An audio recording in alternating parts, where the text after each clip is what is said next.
having a special conversation on the creative economy, especially how it is affected by the proposals and what is being put forward through the Finance Bill 2024. And with the conversation that we have here, every mind represented here has something to offer, as well as you who's following us online. We'd like to apologize for starting 22 minutes into time.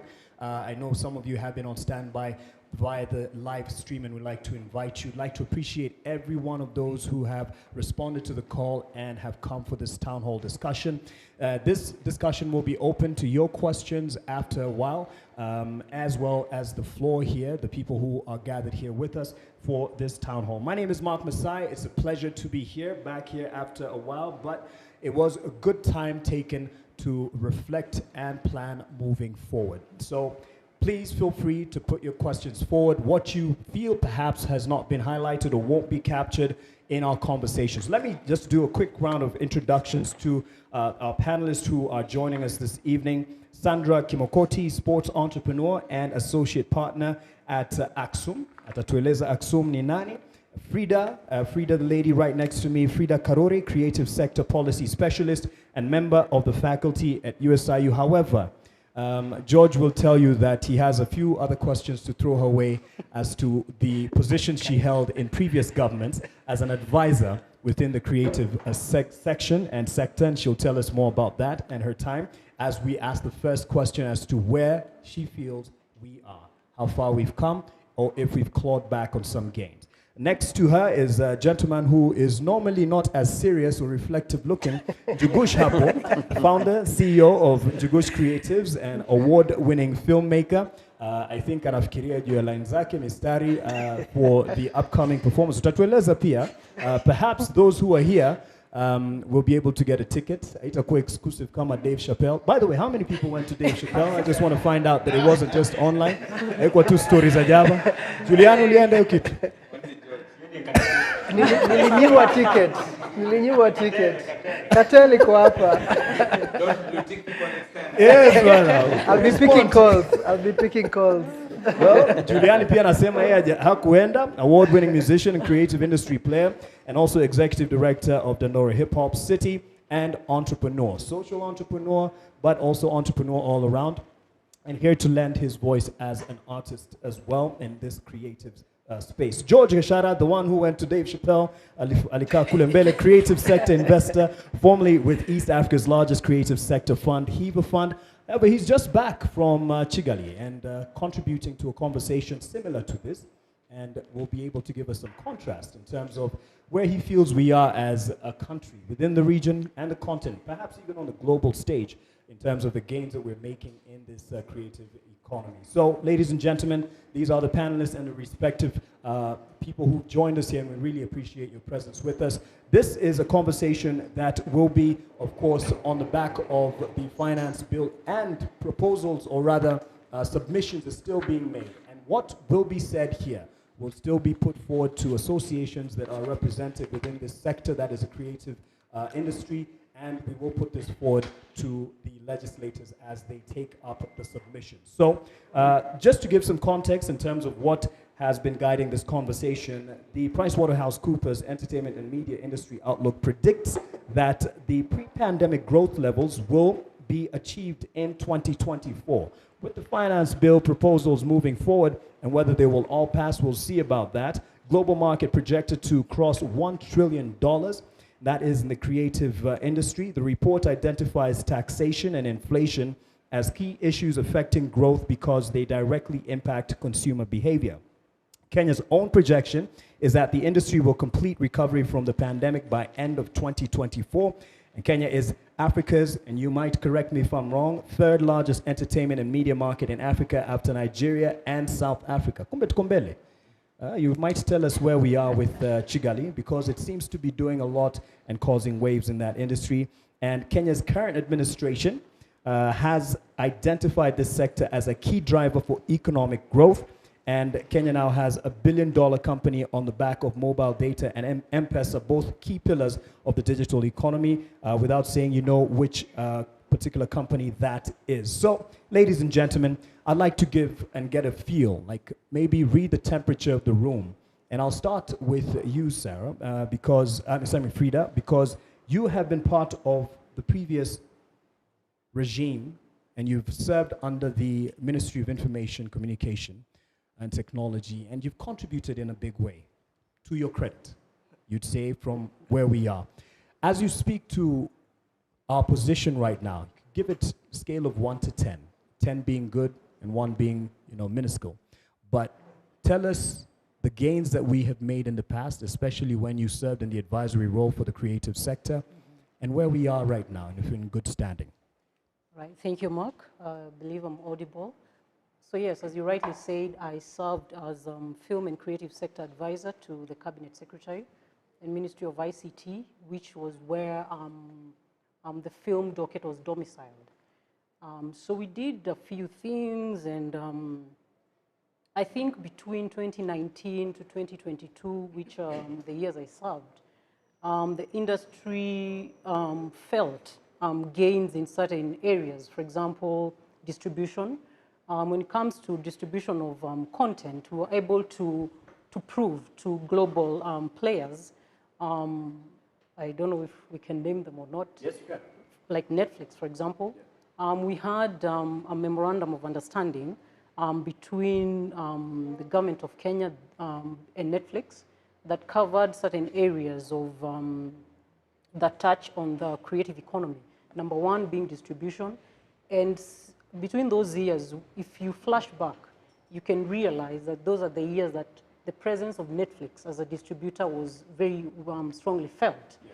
Because, of course, they're in business, So one of the things that we had to convince them and just play our part in speaking for the industry is to prove that we're actually worthwhile for business. And that's why they came in a big way and supported distribution. And since then, we've had a film being taken up by Netflix every month, Kenyan film. So that was good. In terms of education, we also, that part of the MOU also had spoke to education, and they were able to come on board and just offer scholarships. And I think that the fund was run by HIVA, where they had these scholarships for students who are pursuing courses within the creative sector at university level. We also had, there were issues of content classification, if I may say, because that was the time, what is this film called? It will come Rafiki. Not Rafiki. What is this? What was this very, very bloody kind of Asian? What was it called? Anyway, it will come back. Yeah. So as government felt at that time that there needed to be a sort of collaboration between Netflix as distributors and the Kenyan government in terms of protection of underage consumers. Okay, so there was that collaboration as well, and many others. Infrastructure was also part of that, and they came in to support Kalasha, for example, in terms of coming into the market and speaking directly to the producers of film, yes, and showing them the potentials that that they can use to reach Netflix as a distributor. It sounds like, I don't know if you want to give a round of applause for the service that they did to bring us together. Labda ni mapema. Maybe at the end of this conversation, people will be booing you, but... Mapema ni your best. Mapema ni your best. But it seems like you're drawing, or at least giving us a picture of a very enabling environment then, while you were serving under the ICT sector as an advisor for the creative department. Right now, we're facing or looking at the proposal, replacement of 1.5% digital service tax. It's good to say. I think for the longest time I've been in the creative industry, I think this is the first time we are talking about holistic, not watu wawili watatu wanaitwa state house, holistic approach of content creators, like it's an issue the powers that be are talking about, which I think for me is very important. Two, whether we like it or not, we have a presidency and it's an institution. And we have a minister for the youth affairs and what, it's an institution. So whether I like it or not, I'd have, like for example, there's a time I was going out and I had to talk to the youth department. Why? It's because I needed some facilitation in terms of visa to enable me to go and come back. So that's an advantage I took. If anything, I pay tax. Si tunafinywa tax? If anything, I should be able to take advantage. Because ideally, shida yetu ni tunaamini, ni gava, staki kunini, na utapata shida. Because what if this government goes for 10 years, na unakaa, mimi nazeeka, unajifanya staki kuongea. Because until we speak, and we speak the truth, because what we went to do there, we didn't go to eat. We went to speak the truth. By then, the finance bill, they had proposed 15% withholding tax, which is very unfair. Ordinarily, alikuwa ameambiwa hatulipangi. So that's why they were, hey, hawa watu wanapata pesa. And that's why you had the joke of, mimi na Butita, we earn more than him. Yes. That shows you where the mindset were in terms of how much money you make. Now, going to 15%, a normal consultant in any field pays 5%, which I do, and which I still, I were at that particular time, and which I do. Why is it that content creators should pay 15%? Comes to, and that's when he said, basi tufanye 8. But we're like, no, everyone is doing 5. Why should we do 8? Comes to that question you ask about where we are. I feel it's like a beautiful cow that just gave birth. Now we have a calf. But unfortunately, instead of focusing where we should get more grass for the cow, to get more milk for the calf, so that it grows up, we are cutting the supply of milk. Tunasema hata nani, hii maziwa inafaa ichukuliwe use ndio tutengeneze. Unaona hata hizi vile imeharibika. Why am I saying that? Because the talks we are having about creatives is either there's some tax we need to pay, or there's this recent nini by KFCB where we are supposed to submit our content for YouTube. And that was all, yeah, it was all about money. They rescinded the decision. Kabra kurescind. We are talking about why, like for example, I know there's a talk of a creative, but it's not being given as much hype, front or whatever, as we are giving to the finance bill towards the creative. Because now what's going to happen is going to be very expensive. It's a huge discussion, but it's going to be very expensive in terms of production, in terms of distribution. Because what we do, but when it comes to distribution, who is addressing that? And if there is someone who can help us in terms of distribution, is the government. Because again, we pay tax. So it's only fair in terms of distribution. Like for example, there's a reason why people take, even the biggest media house in the country, take footage from KBC. It's because it's state funded and they have the quality, the best of cameras and everything. So hata ukiangalia the national holidays footage, they wana plug hata parliament and where. So kidogo hapo naongea sana. Unaweza kuwa na swali ya quality. Not because I've worked in the mainstream. Just knowing basically they have more access. Wajua. So kuna function KBC itakuwa na NTV, KTN hawatakuwepo. That's why they use it. Just to put it out. No. In terms of quality, they have access if they wanted today. And I keep referring to governor ashaitolewa Nairobi na akatoka na kukabaki bila governor. If they can be able to do that, there is nothing if the government is willing. And if they are willing to take 15% of withholding, then they can do whatever. It's not too much to ask. What I'm saying is, hatusaidiwi. That's what I want to put. Juu tunakaga tunasaidiwa. Wacha huyu msanii achekeshe watu, si unaona tumewaangalia, hujatuangalia. Because of that gig, where am I going to get money in terms of sustainability? We have not talked about, there are some people, sisi tuko na jina, there are some people who are starting. How do we make the whatever conditions? Nikimaliza. Other careers who are being taxed, let's say for example, the withholding at 5%, they have enabling, wanaendaga mawarsha, unasikia sijui wameandaliwa wapi. They have associations that are recognized by the government. I know that's on our part. However, everything is working for everyone. Everyone is a grown-up. Let me use that. Everyone is a grown-up. But sisi ni watoto lakini tunataka kupigwa kiboko ya grown-ups. In the sense, we have not developed our structures so well. And I appreciate what she said about, because in this regime, kulianza kukua na mikakati. Things started happening. But now going forward, and that's why I said a cow gave birth to a calf. But now, hiyo ndio hangesema, she was being diplomatic. But sasa, hii njao haipati maziwa ya kutosha. It might die.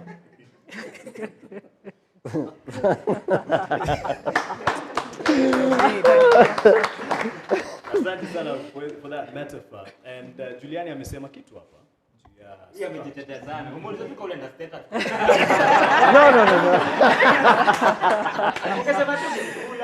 Nani kukura tulikula. But also it's good to set context. Actually, just recently though, I mean, the other, and you were to speak about where you feel we are and inclusion. You've seen your brother Butita. I've seen your AI generated pictures ukisema koko haukuwa lakini Butita alikuwepo. And it seemed like, hey, the president is taking our creative representatives to that space, to international travels. Does that speak well in terms of inclusion of your industry? I'd say again, the owner of the cow went to meet with someone who has a land, huge land, planted some napier grass.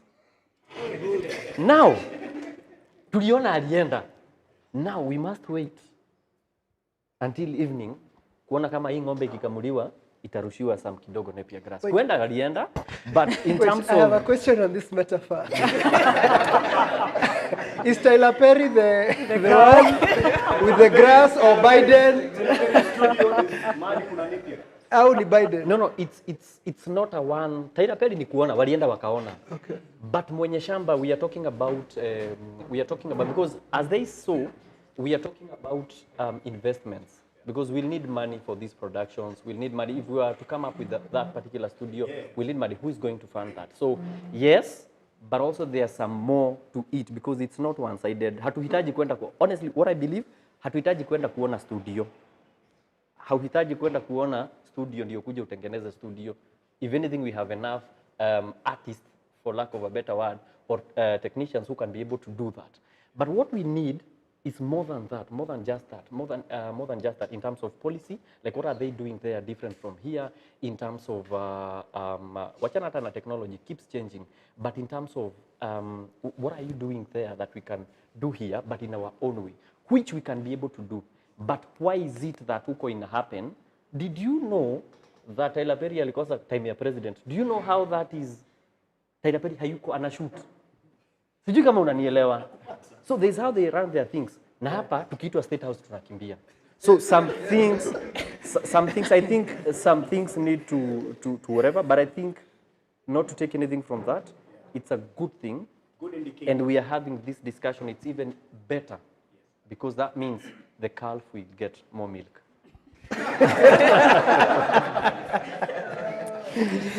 Julia, what scares you more?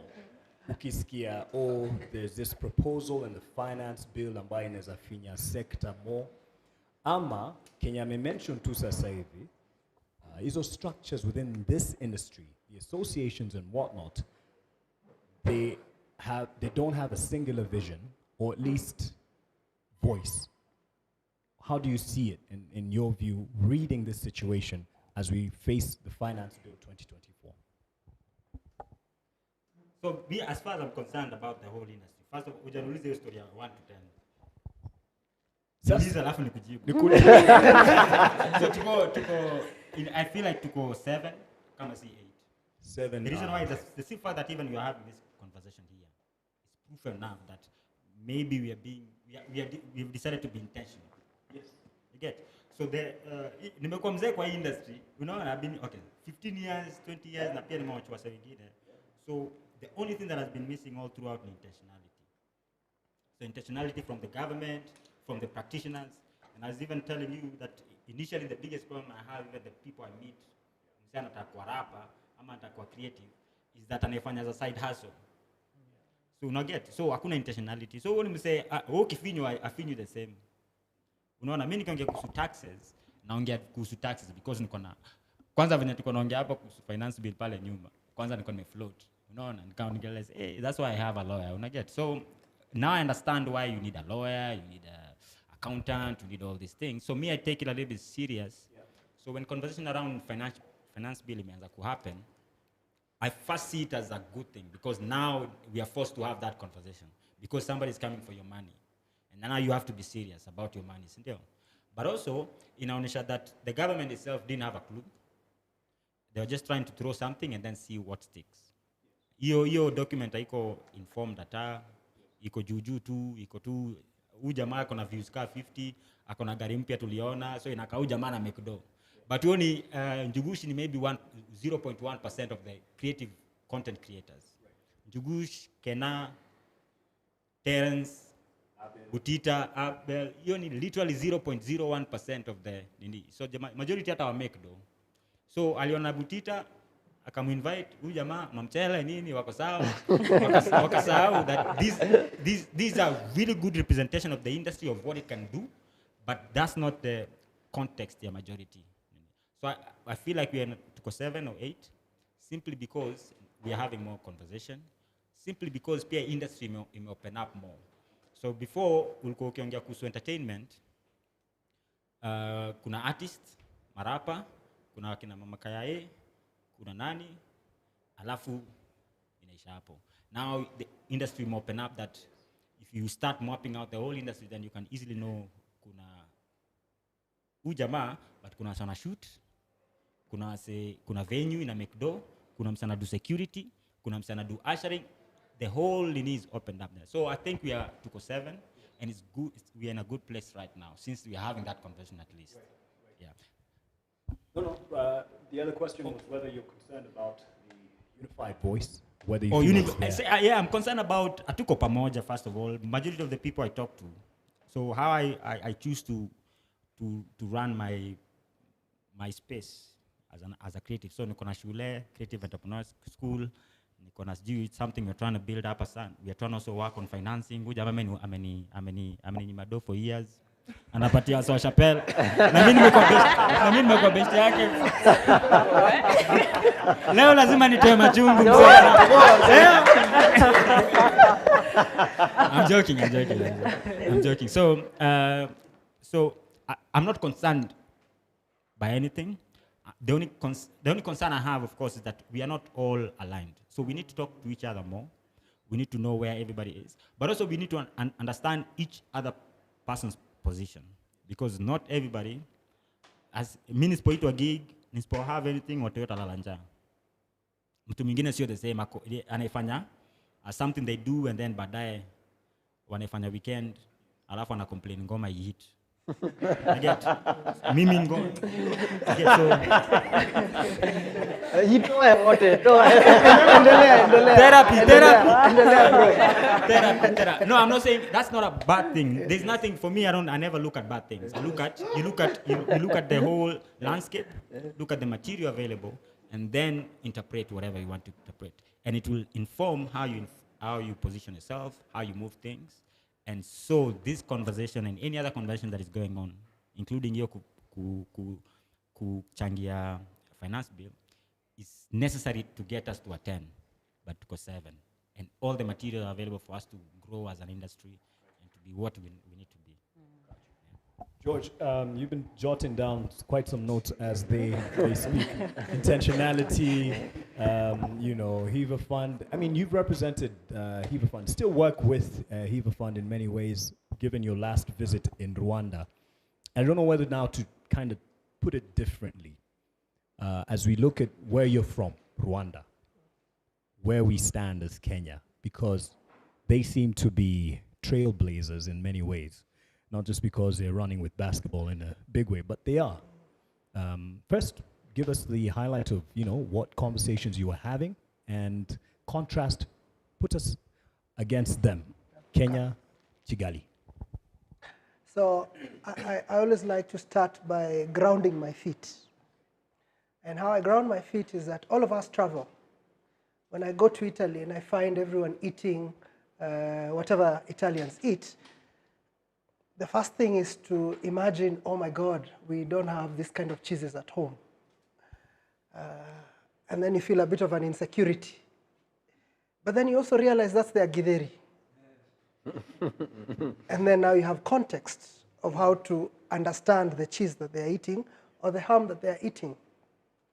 So since I resigned from my work at Ever Fund, that was for you. That was for you. Bro, ilikuwa hustle. Let me tell you. Siku moja nitakuwa na podcast. But now Hiva Fund is rich. They have money. And I'll get back to that. because the question of that he's asking is a legitimate question. You stayed in a fund that is distributing little resources for 10 years, and how is it that I'm a leading artist in the country and I didn't access some of that fund? So who did? I'll answer that. But before I answer that, Rwanda. I love Rwanda because they're a small deal punching above their weight, and they are not distracted. So how do you compare people who have too much opportunity but they are distracted to someone with a small opportunity that are punching above their weight? So let me make it clear for you. They have 2 languages. We have 42. So if you want to find Rwandese cultural performance, there are only 2 groups. Here we can have a Billboard chart of 10 performers 42 times. But we are distracted. If you go to Rwanda, you will watch YouTube, but you don't have the option of paying for premium because there's no monetization in Rwanda. But he can be paid better from his numbers because the CPM works better when the region has been monetized. Google, right now everyone is trying to pay their Gmail subscription because we have monetized in Kenya. Spotify has monetized in Kenya. Netflix, thanks to you, has monetized in Kenya. So it is possible for someone with the capacity these two have to actually make a living in Kenya. Let me give you the other comparative advantage. If MCSK collected the real value of what Kenyan musicians and IP holders deserve, we would be easily collecting $1 billion annually. Order. That's a musician in the background speaking. He has more data, but when I used to focus on Kenya, the real opportunity was if the 5,000 bars that are recognized by EABL, all of them paid their annual license to both PRISC, MCSK, we would have $1 billion. What happens to a sector where you starve them of, I'm trying to get the real math. We collect only 300 million out of a potential billion, out of a potential 4 billion. So let's just say it's a 1 billion. You starve them of 700 million year on year, and they're investing in their music year on year. They're investing in their clothes year on year. They're investing in their publicity year on year. What you're doing is that you're taking money away from artists because you've refused to collect what they deserve as payment. If you told a doctor, I will take 30% of your possible earning for the next 5 years, they will quit from medical practice. But that's what Kenya has been doing to artists because we don't collect our royalties. Second, we do not protect IP. Now, when we are starting to monetize, which is sort of protecting IP, Njugush gets a takedown notice within 1 week. So I think we have many advantages that happen in Kenya. I would still bet on Kenya. I'd still say we are number 7 in the rating. But people with fewer advantages, there are only 12 million people in Rwanda. Most of them are kids because their median age is 15. So if you think about the adults who are paying for things, there are fewer. But they have done more than Kenya could. They've created an arena. That arena is full. How many arenas do we have? If you go to Nyayo Stadium, there's an arena for basketball. You go to Kasarani, there's an arena for Talanta Hela, they are creating arenas. But we are not using these assets to create revenue lines, and I think there'll be, that one is not for me. Let me stop there. So I think I love Rwanda because there's a deliberateness of purpose. There's a clarity of strategy. Let me give you an example. Buy Kenya, build Kenya. Our president says from this year, we will not be importing shoes. But he's wearing Louboutins. Red bottom. Red bottom heels. So, It's bottom up like. kuna kitu kama hiyo. But I imagine People are being creative. if he took that seriously, what would happen is that everyone who is in the leather industry would get money. But the leather industry do not sell by themselves. So anyone who's doing social media marketing, someone who's doing PR, someone who's doing transport, everyone else eats out of that. Buy Kenya, build Kenya. So buy Rwanda, and I've visited over 200 businesses in Rwanda. All of them, they have grown directly related to government strategy. They have Visit Rwanda strategy, they have conferencing strategy, and they have a sports and entertainment strategy. And businesses we invested in 2018 have already repaid us back, because every tourist who goes to Rwanda, there's a website, they know, the tour guides know where to stop. They tell them, go to Otbaso. Otbaso is a company I'm investing in Rwanda. Now they don't even need my investment, because they know every month there are 3,000 people coming for whatever conference, but they'll pass by here and buy something unique. What is unique? What is unique? All of us have 42 unique offerings, whether it's how we make our hair, how we make our food. We have rich material with which to build our cultural industries, but we do not have a strategic view of how to invest. How can Kenya Airways, the 2 million people come every year through Kenya Airways, find it in Mambo Pambo studio, or go to your, wherever you're doing. So Rwanda has intentionally created a map. It has intentionally created an ease of doing business that those 3,000 people who attend a conference every month get a sale from these businesses. And they are going to grow faster than we are growing. Finally, how is it that I have run a fund for 10 years and I've never been able to move money to Juliani? So let me start by saying who has gotten that money.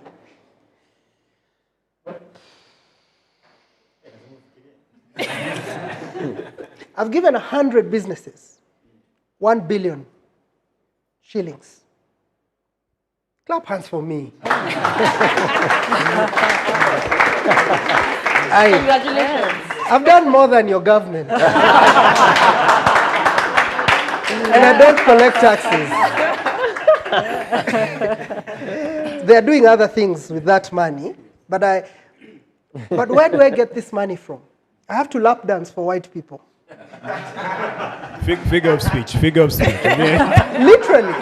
Literally. No, I'm joking. And so the kind of money that we get is money that comes with rules that says give women. Women should be given. I think they should. Don't give someone with rastas.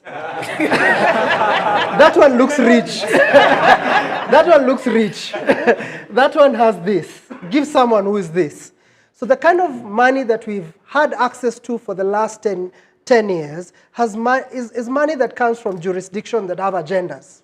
And so we try our best to make those agendas work for the ecosystem that we have. And so as a result, my hands are tied by all these contracts. But that means that you have to find a woman without rastas to apply for that money. But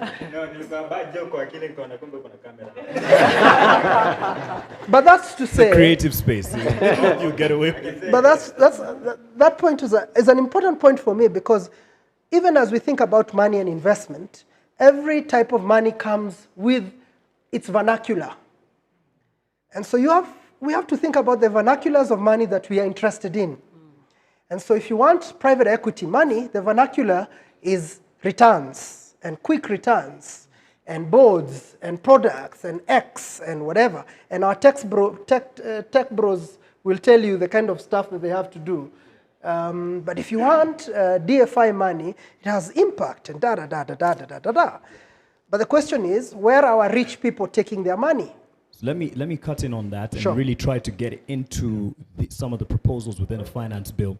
Sure. Because I know the guy for numbers, Rama, right behind you, is wondering, when are we getting into those provisions and the proposals within the finance bill? And one of them, and I mentioned it while I was talking to her, replacement of 1.5% digital service tax with the significant economy presence tax at 20% of gross turnover. The reason I bring it up here is because you've said there's a vernacular to each funding. So as someone who's come from that sector, who knows how they think and how they're wired, will this shoo people away from investing in Kenya when they have such proposals? Significant economic presence tax. It's double-edged because it covers everyone across the entire country. So let me give you an example. If you go to, if I am a farmer and I like the farming analogy, and I have sheep and goat. The place I sell sheep and goat easily is Suswa or Bisil Market. When I go to take my sheep and goat at Bisil Market, I'm charged 100 shillings per animal, per sheep. I'm coming to it. But if I take my goats to Naivas, because Naivas is a big market with a sizable distribution, Naivas will not charge me. But where they hit me is how much they will take, how much they will pay me as final product. So I'm not very good with analogies, but it's coming home. Netflix, Spotify, and all these people are taking a significant market share because if you want to create Viusasa at the scale of Netflix, you won't be able to scale in this market that well. And so there's a point for this tax. There's really a point for it. Because if Jumia takes over all the distribution, everyone will have to start closing their shops and taking their goods to Jumia. And Jumia will be the one making more money instead of City Council of Nairobi on the market stalls. And we still demand that our roads are fixed.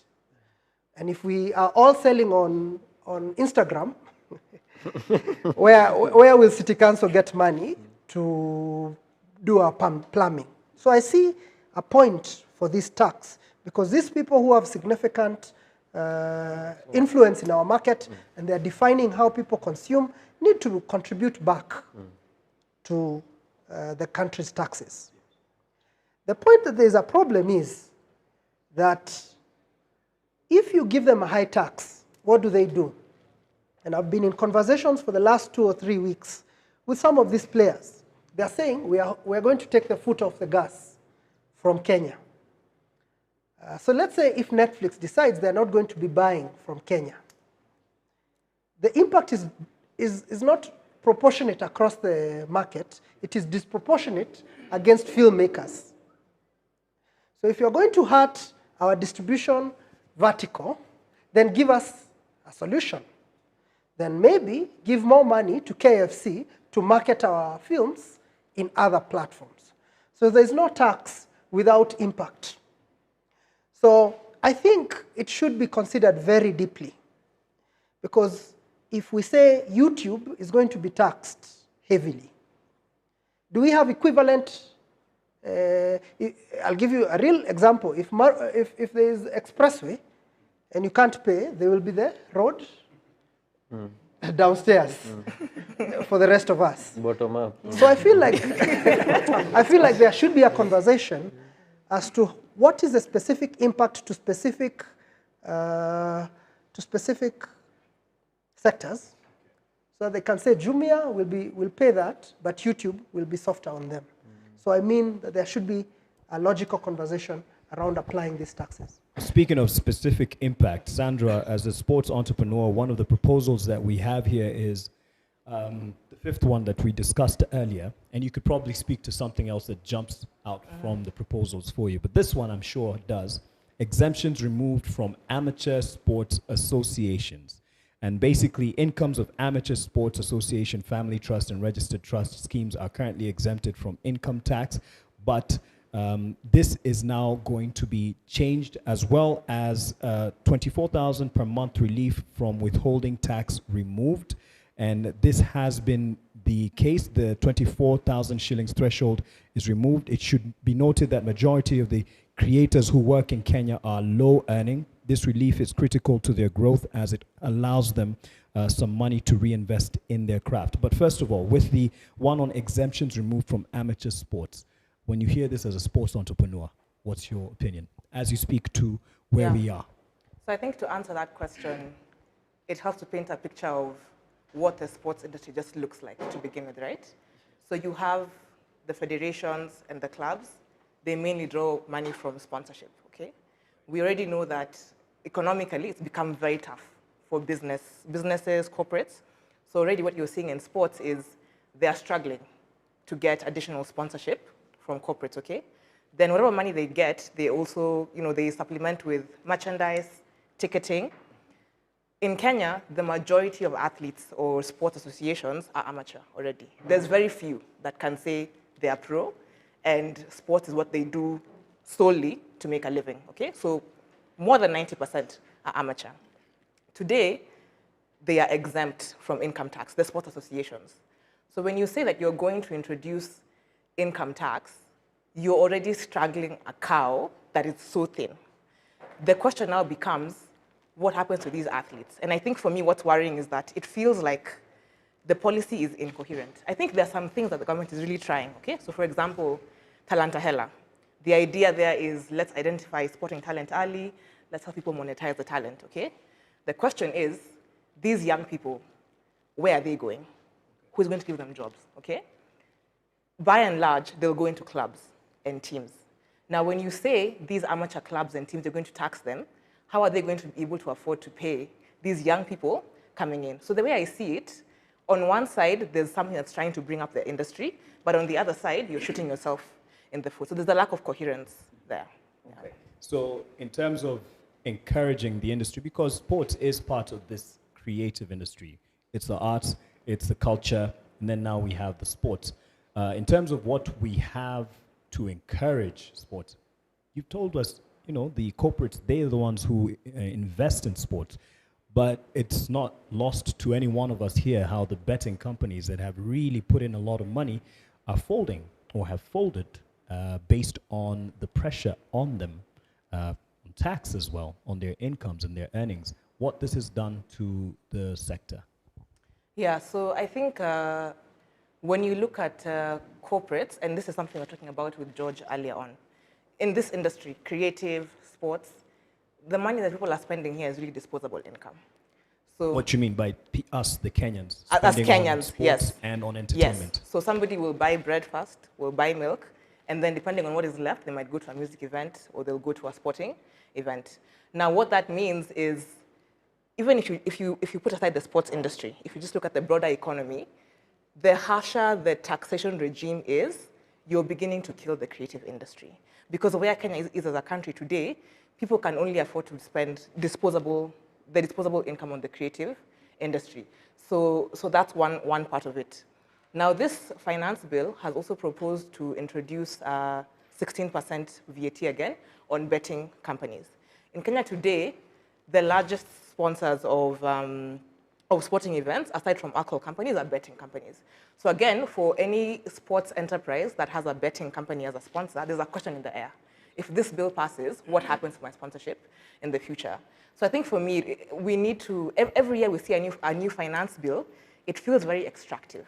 It feels like, where can we just put our hands and get something, as opposed to, how can we support the growth, right? So for example, for me as a sports entrepreneur, I'd be looking to see things like, are there tax concessions, for example, for infrastructure? So if you're an investor, you're saying, I want to build a small arena, maybe 5,000, 1,200 capacity, can I get a tax concession? Maybe for 3 to 5 years, I recoup my money, and then you start taxing me. I think we need to start seeing more of that to encourage investment. Could be wrong reading to me, but how it's been put forward, wakati unasikia, more taxation on betting companies is it's been seen or drawn as a vice within the society. And for you to introduce stringent taxation, standards seems like the way to handle it. Could you speak to this as a sports entrepreneur? It's not the lesser evil, but what it's done for the sporting sector, that is the sponsorship that we have seen over time, and vis-a-vis what has been drawn as the social impact of betting as a habit. Yeah, I mean, this is naturally a controversial topic. The way I see it is, as a country, we need to ask ourselves, what's our national philosophy when it comes to sports? What are we trying to achieve with sports? Are we trying to create more jobs?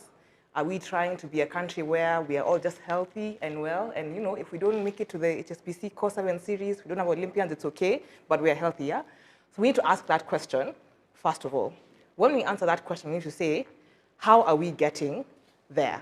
Is it through corporate sponsorship? Is it through government support? The reality in Kenya today is that betting companies comprise a big proportion of that sponsorship.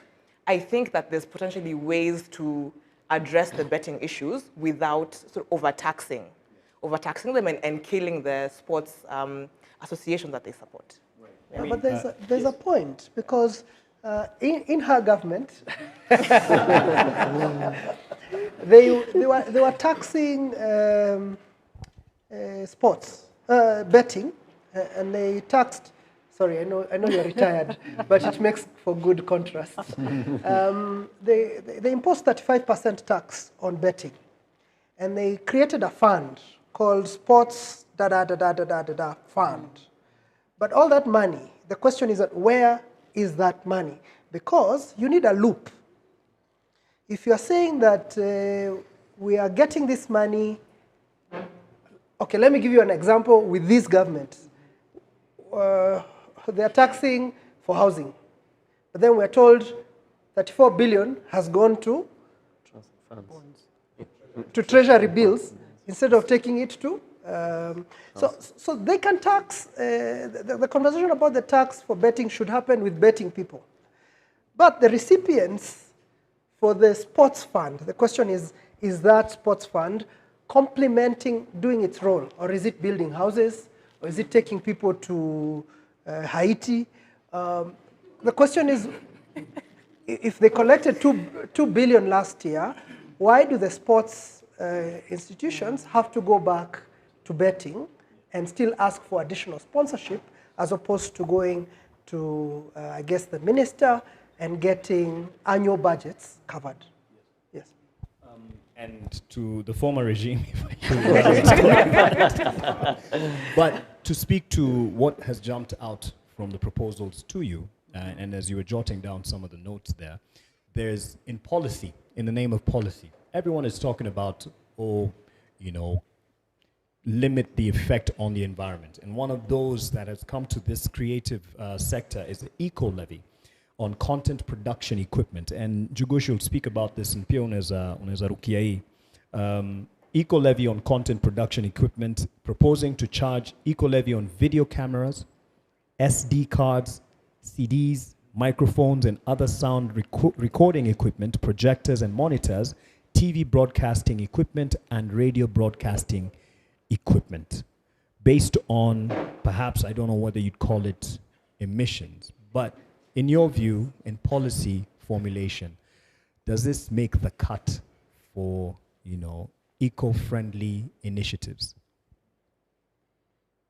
That's a mouthful, number one. That's a lot of things. And it begs the question, really, what is that trying to cure? How much waste, in terms of e-waste, for example, or plastic, does the creative sector produce? Because we must ask ourselves, what is this tax trying to prohibit? What are we trying to do? Okay? So that's the question. How much waste, in terms of, for it to be, for the creative sector to be eligible for that kind of tax burden? What are the numbers? What kind of waste do we produce in terms of e-waste, in terms of plastics? And how then does that affect the climate? So is it valid for this industry or sector to carry that kind of burden? Right. My answer is no.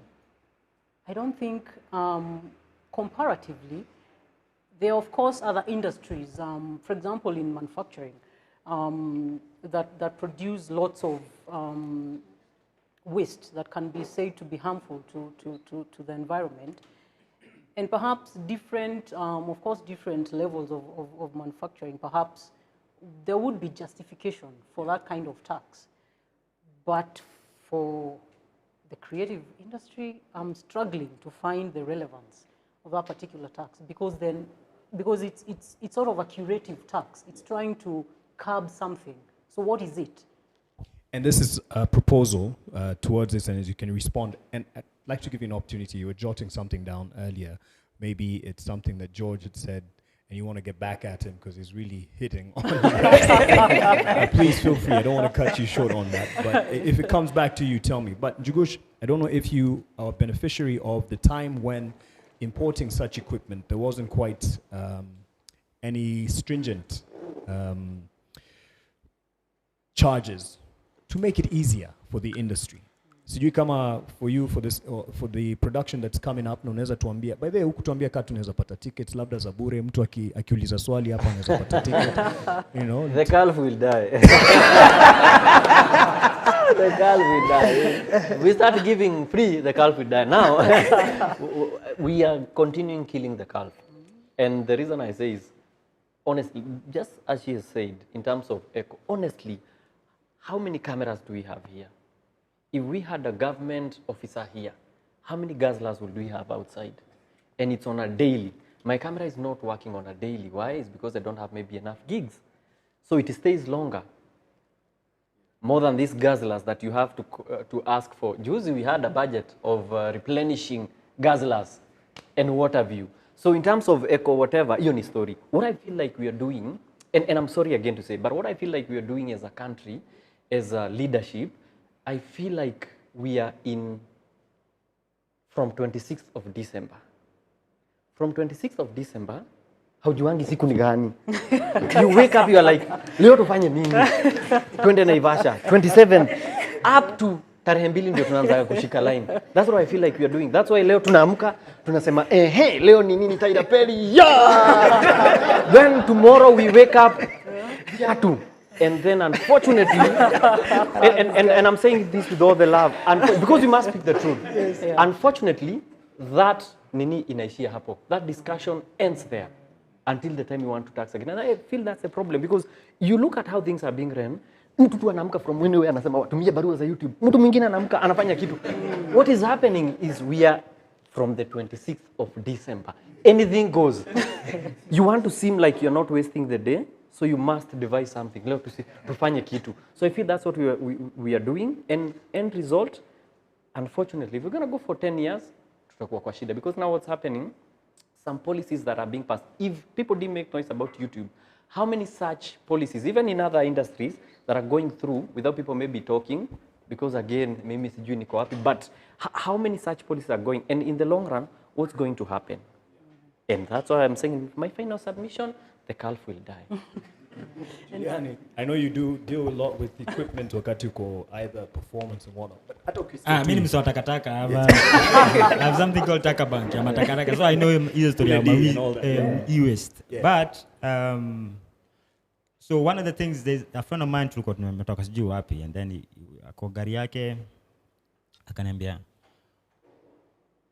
in the whole country ukicheki poa, is there any specific venue unaenda for free na mobilize mkae tu mbangaize bila kulipa watu tao ama watu so?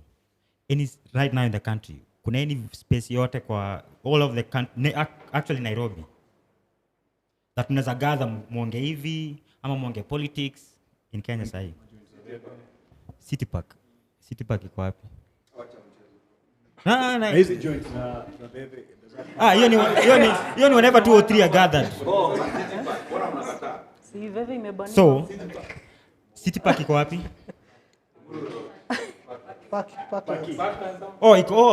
City Park Mona City. But City Park pia. Let's talk about City Park. Move on up.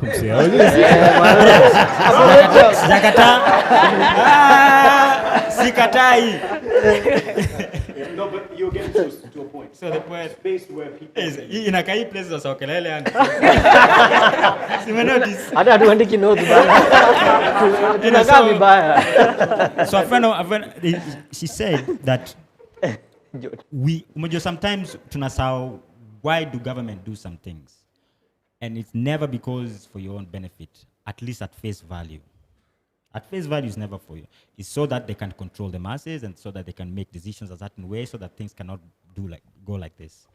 Sai, after Baba apishwe, what happened Uhuru Park?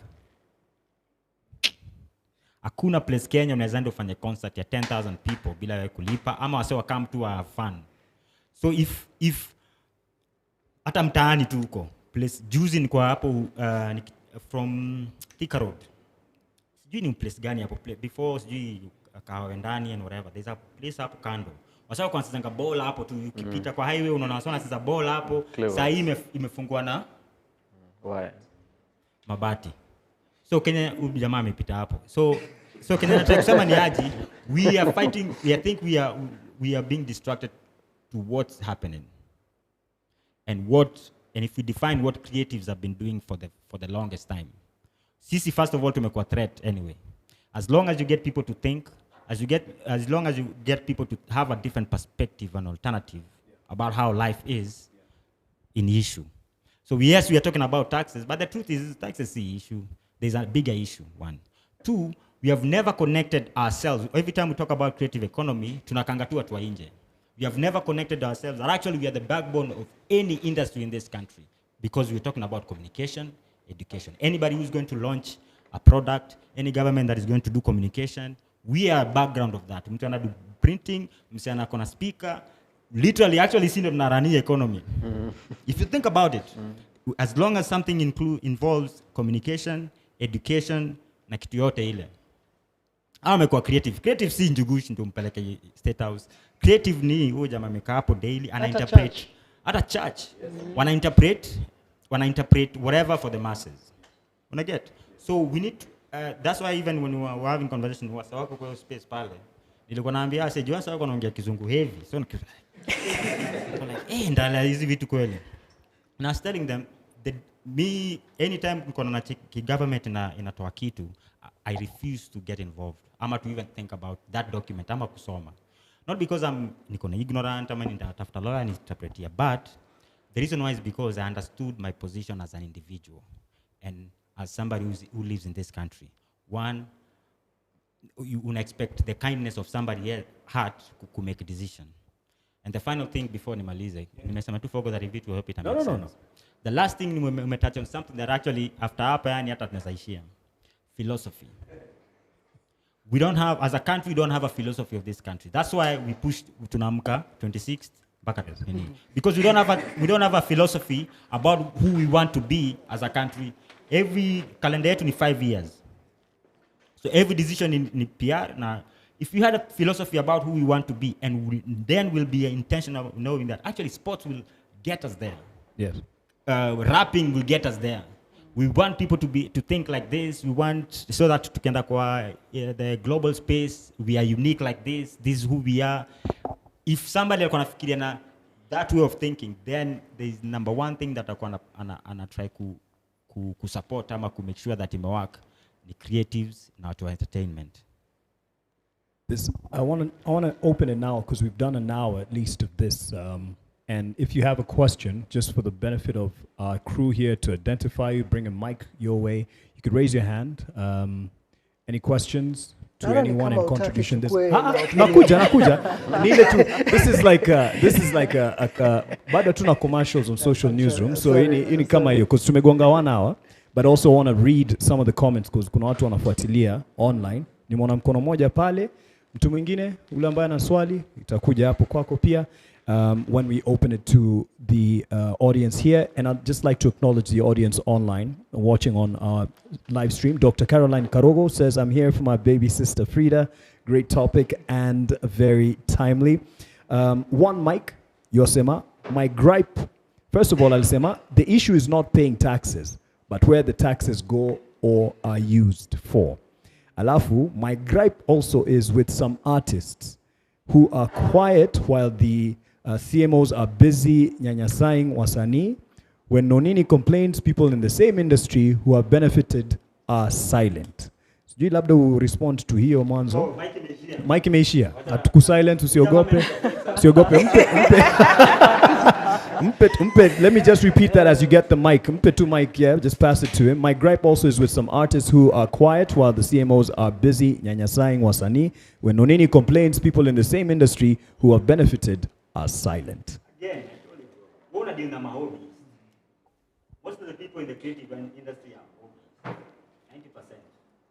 90% are amateurs, 90% are hobbies. Ako hapa, ako hapa. You get? So, ukienda uanze kumobilize say around certain issues. Let's because I've been in meetings years. Hold on, I think someone is saying the mic is off, so let me just pass this one. I make a mute, eh? Iko sawa? So, can you hear? Mute. So, wase wengi ni wa hobby. So, first of all, have to align on how we see things. And of course, maybe it's us to do education on us, on what is required for us to negotiate in spaces. So that's why I'm never blaming the government, peke yake, in the whole conversation. I'm like, are we organized enough? Are we informed enough and to know what's necessary for us to do to push certain agendas?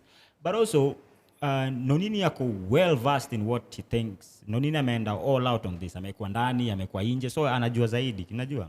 So, but kuna mse, anaona hii vita si necessary because at the end of the day, I'm letting food immediate, haina predictability, hakuna creative huwa na predictability ya do every month. Unaona, so huyu ni mse ukidili naye, I'm deal the same. But tunaweza muelewa for that stance, kwa sababu haiko sure atapata, even though his heart or her heart is in it, haiko sure atapata. That's why anajaribu pia hapa na hustle lingine. That's what I'm saying. So mi siku hizi si pressure wase kufikiria venye nafikiria. So what I do instead, what do I need to do to build an infrastructure that will support the ecosystem so that I mean the benefit. So one of the things I come to be educated in spaces like this, I have a creative entrepreneurship school, I have a something factory, and we have a financing angle to it also we are trying to figure out. Since tulinyima mado, unaona, so...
Point, Mark, just quickly. I think it's something also Juliani had raised earlier, like, and the same response that we're getting from our viewers online. The issue of unity, a house divided can never stand. So when we are pulling in different directions, then certain things happen that we just cry over online. But then I believe as artists, we need to have we need to be active citizens, not just reactionary. Because, for example, as we also have guilds and associations, for example, in the film industry. what are they doing in terms of bringing together and sensitizing their members, for example, as far as the Finance Act the Finance Bill 2024 is concerned, and the previous one. So I think we also need to be organized as the creative sector so that we speak in one voice. We've seen manufacturers presenting memoranda, because I think the public participation is still going on. We've seen the Federation of Kenya Employers. We've seen the Kenya Private Sector Alliance. Where are we? Where are our representatives as far as the guilds and associations are concerned, so that the sector can speak in one voice? Sijasema, we'll get you a mic, don't worry. I just want to address some of the questions online. Sijasema ameuliza Njugush, lakini kuna swali hapa Njugush, labda utatusaidia. Naam. One House Production anasema, association is the way, but when a chosen few are chosen, they become tumbocrats and enjoy dining. Asante sana kwa swali lako. Kizaji. Anasema kwamba nimeshukuru sana. Naam, wacha niseme ya kwamba that is very true, and actually there's an association that we're coming up with a group of people, like-minded people. Registration by it's ongoing. NATO Association of Digital Content Creators, where we figured this is the thing, and we need to get, because kitambo imekuaga, sisi hatu, it's me for me. Wewe ukipatikana, and that's why we have those we call gatekeepers.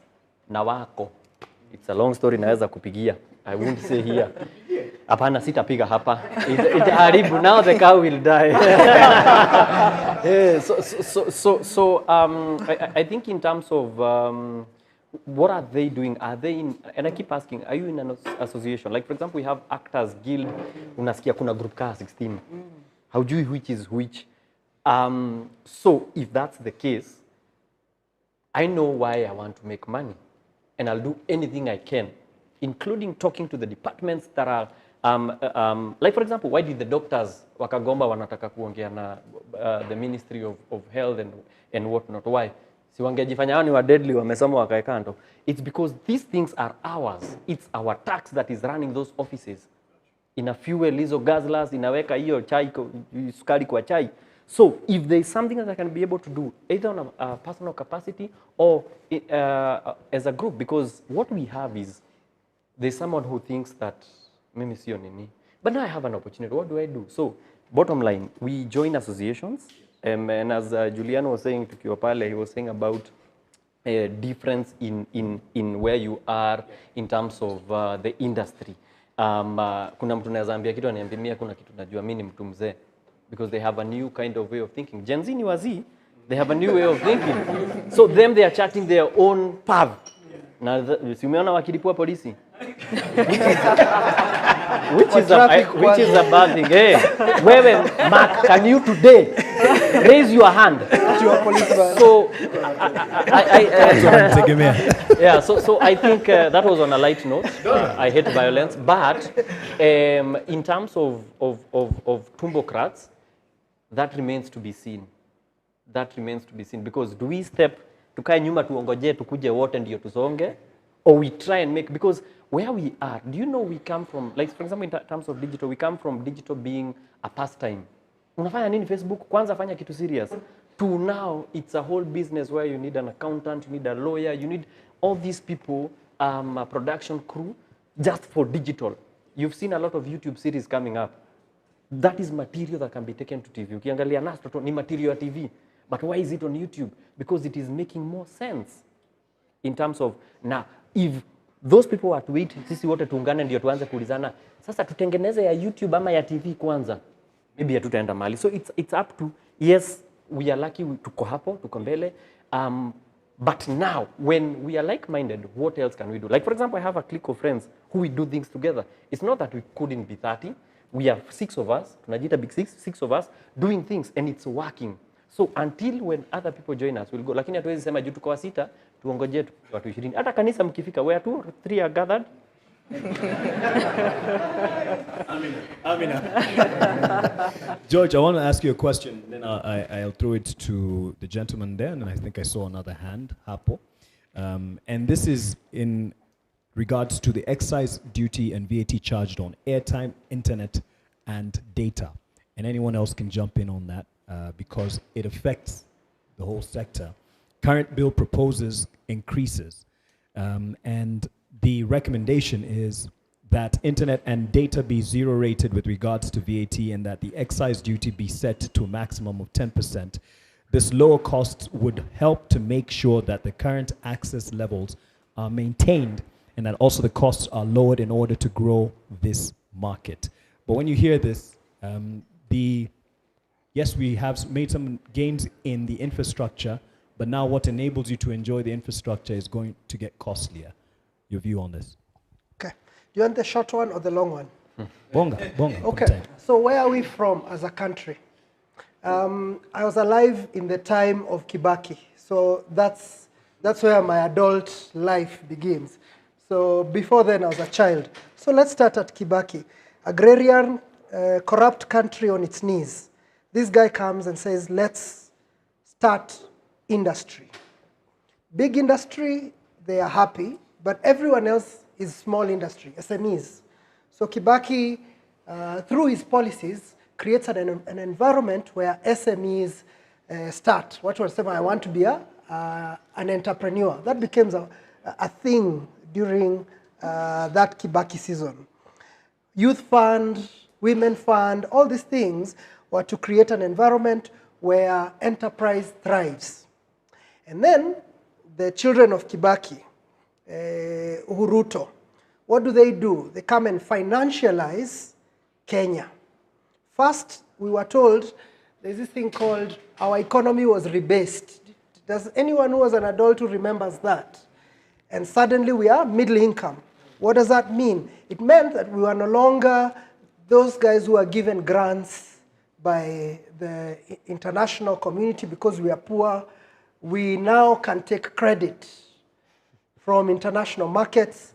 We can get investors. YouTube can come here. KFC can come here. Financialization happened. M-Pesa grew. Banks grew. So that now everything has become financialized. We are no longer a small agrarian revolution, village. Now Njugush can commercialize his voice. Not his face, but his voice. And his face separately. You know?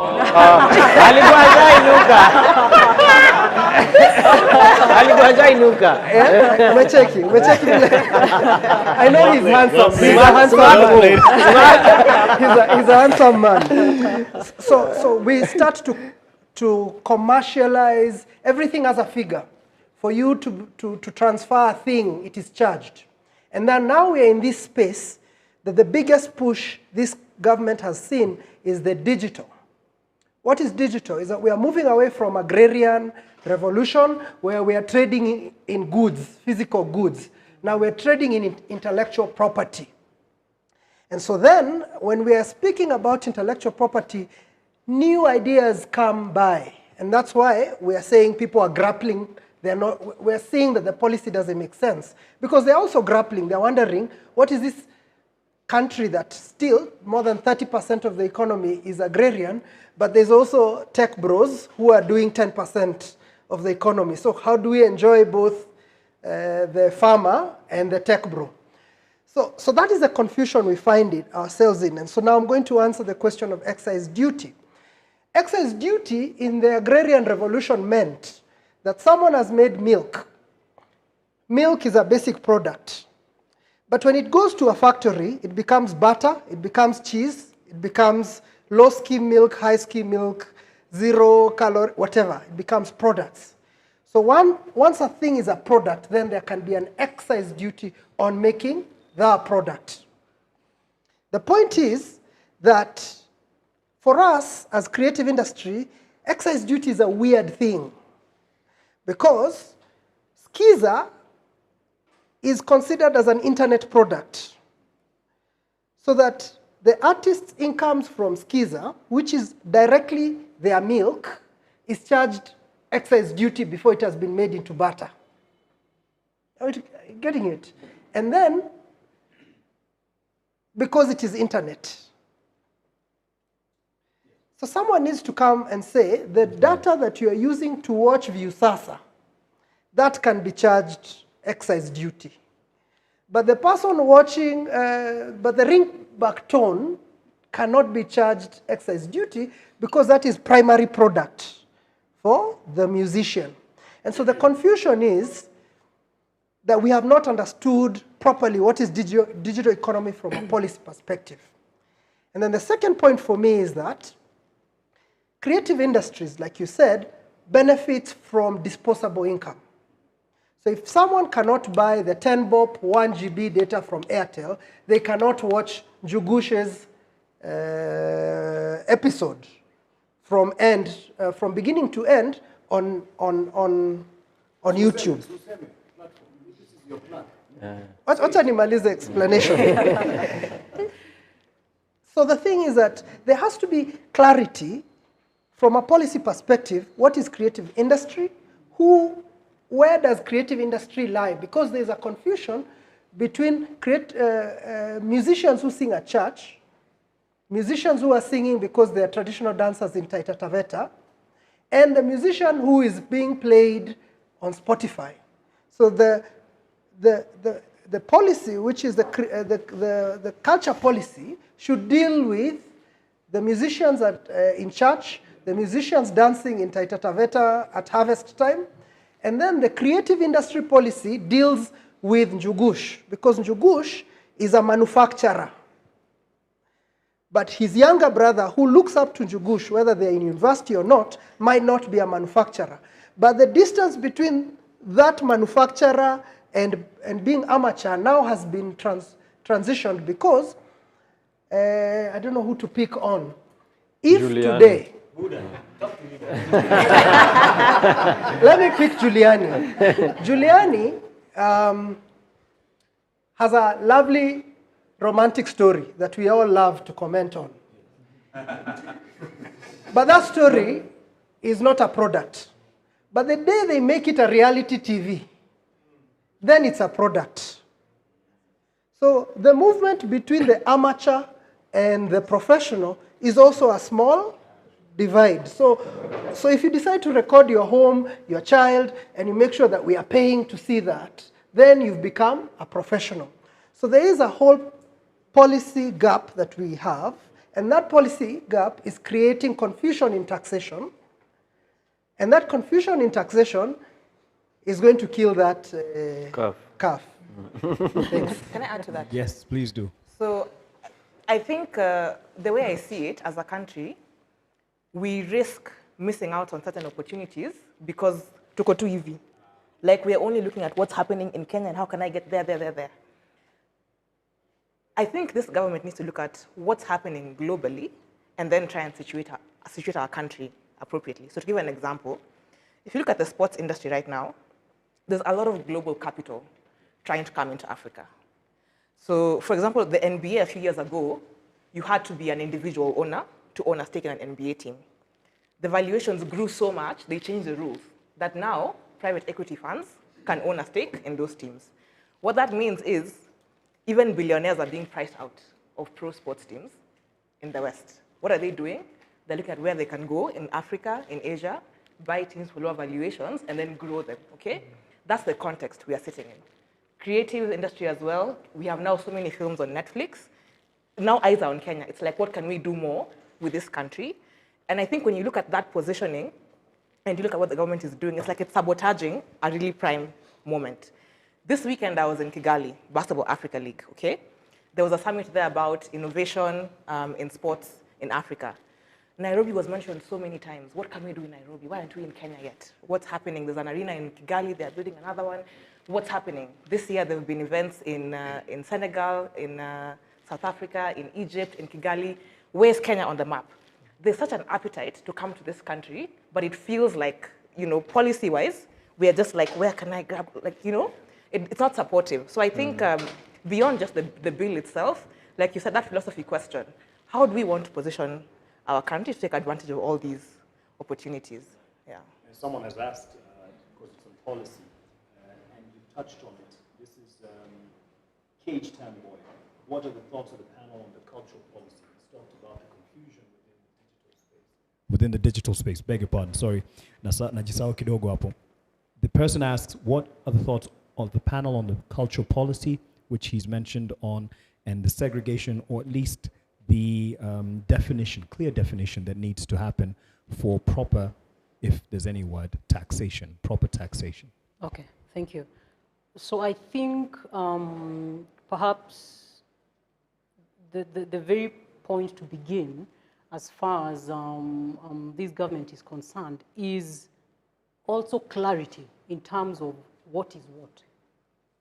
I say this because initially, the film, as I mentioned, was in Ministry of ICT. But when the new regime came in, there was formation of Ministry of Sports, Youth, and Creative, and the Arts. That was initially, that was the title of that ministry. After that, there was a change where CS Aisha Jumwa's ministry was renamed to have gender something, and the arts. And then, culture and the arts. And then the ministry led by CS Ababu was renamed to Ministry of Youth, Sports, and Creative Economy. So there is a lot of confusion. What is what? What is a cultural product? What is a digital economy product? What is a creative economy product? So I think from the very top, there needs to be that definition. Then it can trickle down in terms of what is what. So that the different, as George was saying, the different taxes can apply to the right product. Because right now I think we are in a haze. No one knows what is what. Because December 26th. And yes, for 26th, but because the question then is, what is the difference between creative economy and the arts? What's the difference? What are the different products that we're looking at? You know? So from that high level, there needs to be a clear-cut definition of what is what. And this multiplicity of terminologies that mean the same is what also creates confusion, because there's a lot of duplicity of, words that mean the same, just different in terms of semantics. So I think from that very level, we need to understand, even in terms of the branding of the different portfolios, what lies where, so that then we understand. If it's a cultural dance, it's a product, it's a cultural product. If it's acrobats as well, it's a cultural product. A film, what is a film? Is it a cultural product? Is it a digital economy product? Is it a creative economy product, etc.? So from that very high level, there needs to be a clear definition of what is what. Yeah, then it will be clear what should be taxed what. Because taxation is not a bad thing, by the way. I have nothing against taxes. Actually, taxes are a good thing. But then it should be clear also how the taxes are being used. Yes. For example, it's very clear that bits of, for example, the fuel levy, for example, proportions of that are used for road maintenance, for example. So all these taxes that are being proposed to be levied on the creative sector, where will they go? How will they impact the industry? Will we have a fund, a sort of fund where then monies can then be pumped into, back into the industry? So I think tunafaa tutoke December 26 sasa. Tuende at least turuke mwaka so there's clarity. There's clarity of thought. All right, if someone can get a mic to him, he has a first question with the cap right there, and then there's a gentleman there, the gentleman with the cap. To have the first question, just say your name, your question. If it's a comment, just express yourself or who your question is to. Is this working? Yes. Okay. Thanks. My name is Amin Virani, outgoing treasurer of Kenya Actors Guild. There are so many things that Fridah has said that makes her look incompetent if she was the advisor to the former ministry. Because if she spoke so well here now, raising those pertinent questions, why didn't you do it when you were in the ministry? In 2016, the government, your government, spent millions of shillings going around the country to mobilize artists.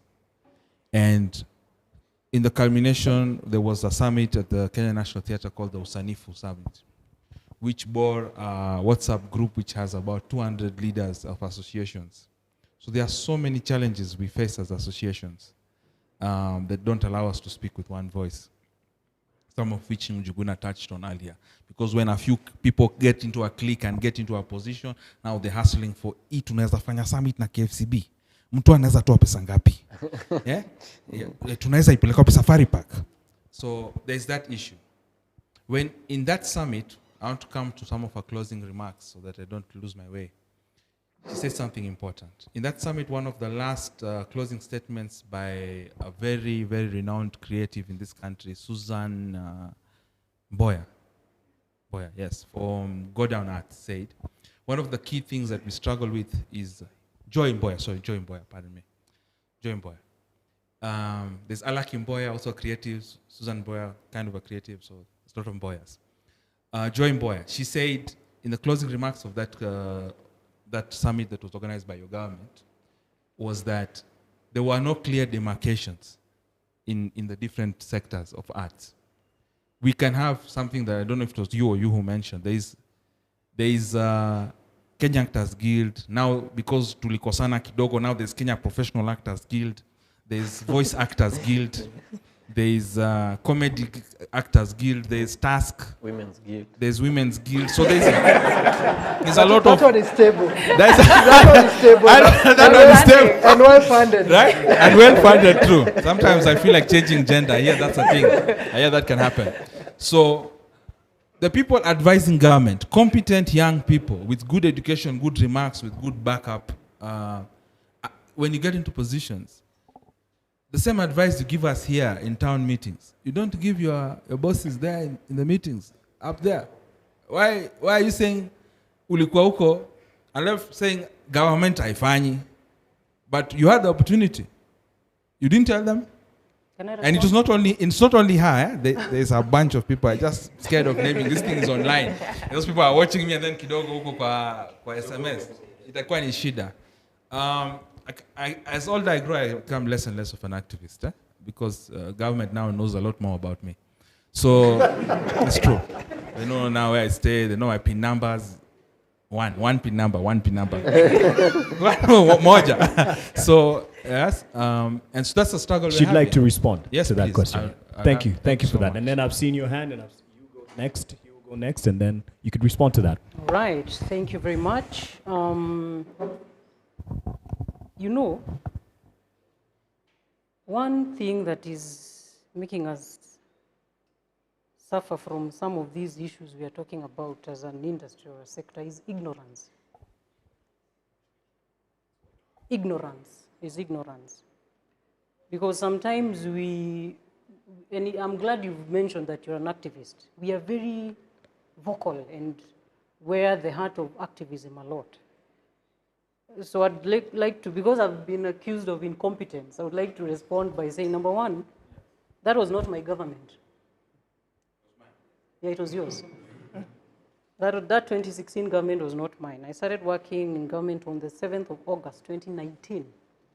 So you can accuse me of incompetence between 2019 and 2022. Like in year 2016, It didn't change. Really? It didn't change.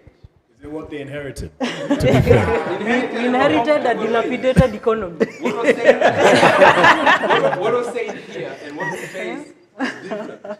Yeah, So you're saying you're saying in settings such as these, great ideas come out, but why don't these advisors say the same to the leaders? The thing is, Mark, as I mentioned, you could say the truth. What happens we behind? We need to have clarity in terms of, Yeah. as I was saying, we need to know what lies where. In 2016, film was somewhere tucked in the Ministry of Sports and Culture. Yeah? So there was actually an informed decision to move it to ICT, because it was something, even in terms of budget, there were the bodies in charge of film, the Kenya Film Commission, KFCB were just grappling somewhere without any funding of significant proportion. And therefore, there was sound advice to actually move film from sports and culture to ICT. which bore fruit, and there was more funding. And it's the appreciation of what I was saying. What is a cultural product? What is a digital product? So therefore, as of that, when it moved in 2019 to ICT, there was robust improvement in terms of funding, and that is how we were able to start a funding. For once, government was involved in direct injection of funds into the industry through what is called, I think now it's in the fourth season or something, the Empowerment Fund by KFC.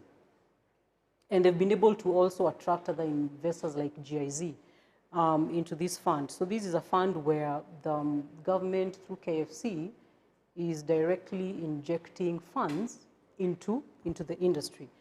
So it makes, for example, if film was taken to fisheries, like someone was suggesting here. I mean, what do you expect? Some of these things are not rocket science. What do you expect? How do you expect film to thrive in Ministry of Fisheries? Okay? So that is why, as I began by saying, if you look back, a lot of the significant change and growth in the industry, factually, you know, we are living in honest times. So we need to be honest also with ourselves. There's a lot of growth between 2019 and 2022. And the worry is that a lot of those things might be stifled by some of these proposals that make the environment very unpredictable, because business thrives in continuity and predictability. So that's a catchword that we need to work with, especially with investors. And as she's spoken about people who want to invest. And by the way, someone told me, as you were talking about the investment in sports and everyone asking why we haven't invested, I believe she deserves some accolades for her team. You could tell us the recent achievement, and we want to give you an applause because you're contributing a lot to putting us on the map. Thank you. So I co-run a team called Nairobi City Thunder. It's a basketball team that plays in the Kenya Basketball Federation. We are currently undefeated this season, but to go playoffs. So after the season, but to go playoffs, the hope is that, you know, if we can win the playoffs, we get the team that wins the playoffs gets a chance to play in the Basketball Africa League qualifiers. Then at the qualifiers, if you make it through, we, you know, become the first Kenyan team to play in the BAL next year. So. And make sure you take those pictures. You're next to an investor right there. So, sir, you had a question. Just say your name, and we can keep it short. And I saw another hand over there. And then you could stand. I believe they want you to stand. Yeah. So, hi guys. Hi. Thank you so much. My name is Jack Otis. I'm a stand-up comedian, a writer, an actor, and also a medic. And no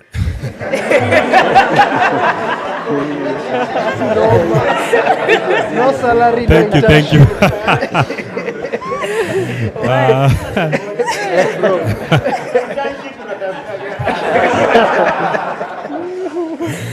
And thank you so much for this opportunity. And I have one question and a comment.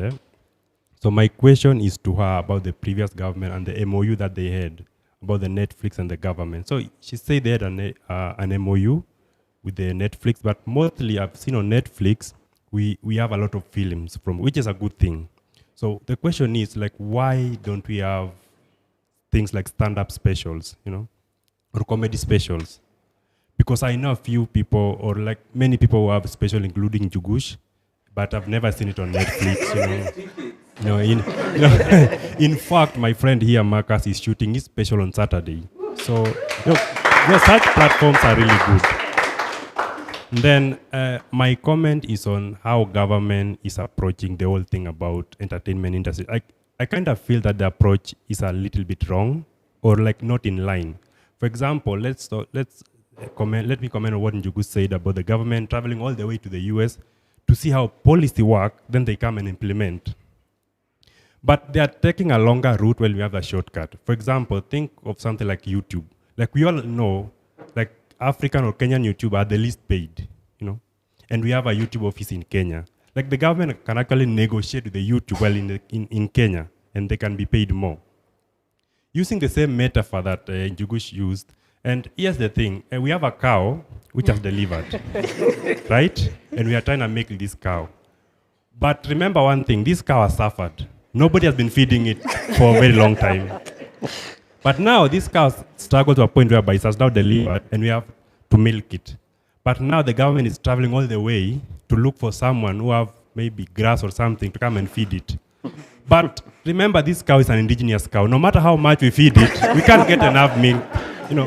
So it's better we can crossbreed this cow, and we've been like.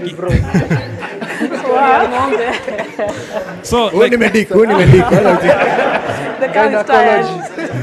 so if we've been getting like a liter of milk, in the next few years we'll be having 20 liters per day, and just like that, and by the end of it we'll have like a bigger dairy farm.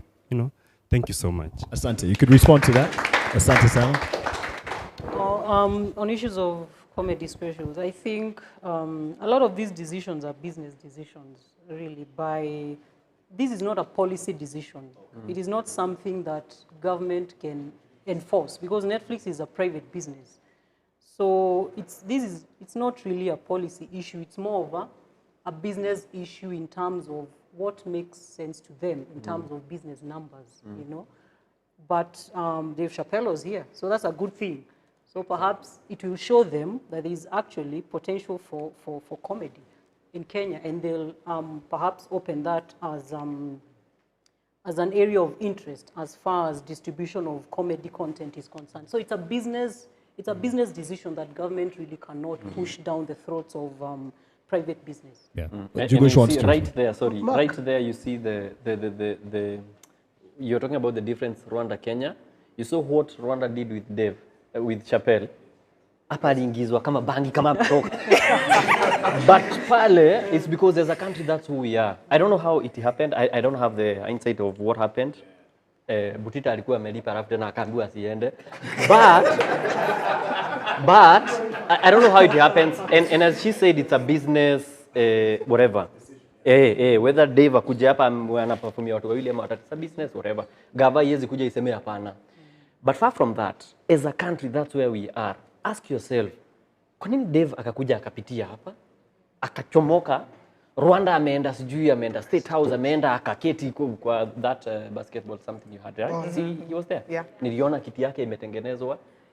And that's what happened, and not only in creative, but in every other sector. Imagine how many manufacturers wanaingia Kenya, wanafikiria tunaweza weka nini hapa ya kumanufacture, wanaona minister fulani anawaambia kujeni kesho, hamjambiwa kuna kitu, wakiteremka kule kwingine Tanzania, South Africa, Tanzania, Rwanda, wanapokewa. And this is the problem. So whether tupige nduru, tukae hapa mpaka saa 6, the calf will die. I'm passionate about this question because this is a space where my profession is, unlike discussing policy. Because if you look at environments where we look up to South Africa, we look up to Egypt, we look up to Nigeria in terms of creative arts. The only environment that makes sense for creatives from a policy perspective is South Africa. Nigeria has developed despite government. In fact, when they look at Kenya, they think that we have a better dialogue opportunity with our government. So I also want to locate this question within our thinking of entrepreneurship. Because if there's someone who has started to create a special, and I know we have numerous comedy platforms that are creating talent and that are giving Kenyans an alternative to just drinking on Friday. Well, they can drink as they watch the comedy. My challenge now is for creative industries to think, let's go back to the farmers. The farmers, they own the cow, but they also own the cooperative. And they are also saving in a circle. So that when the cooperative pays dividends, it's paying back the farmer. So we need to start to own our assets, and we need to start to create both brand assets, calendar assets, and also real intellectual property assets. So let's say we have intellectual property assets from your comedy prowess. You're a good comedian. But you've never created a product that says every August, at least once a year, you'll have a show. What comes May, we can start paying in January. Because if you start to train us as an audience that we can buy a season ticket, you have 5 shows in a season, then even a banker can come and say, so how much did you earn the last 6 months? And then they'll say, based on what you earned last 6 months, we'll give you a quarter. And I'll send my accountant to collect that money. Then now we can start to create products, brands, and assets. And so, okay, so I finish. We are at a place in our economy that we have a big, sizable audience, not just at home, but also in our diaspora. Our diaspora is the largest donor to Kenya in terms of actual expenditure. They're the ones buying the lands, they're the ones sending us to school. These are people with nostalgia. They want to hear jokes from home. They want to hear music from home. So without belaboring the point, we need to start to become entrepreneurs, not just laborers and artists. We have to own those companies. We have to publish those IPs and publish them in a way that they can become products. Final comments on that. If you go to Uganda, if you go to, let's just go to Uganda. There is a festival that happens on September 9th every year called Nyege Nyege. Yes. Nyege Nyege becomes even a national crisis because of the word or whatever people do there. But we know that on September 9th, there will be a Nyege Nyege concert.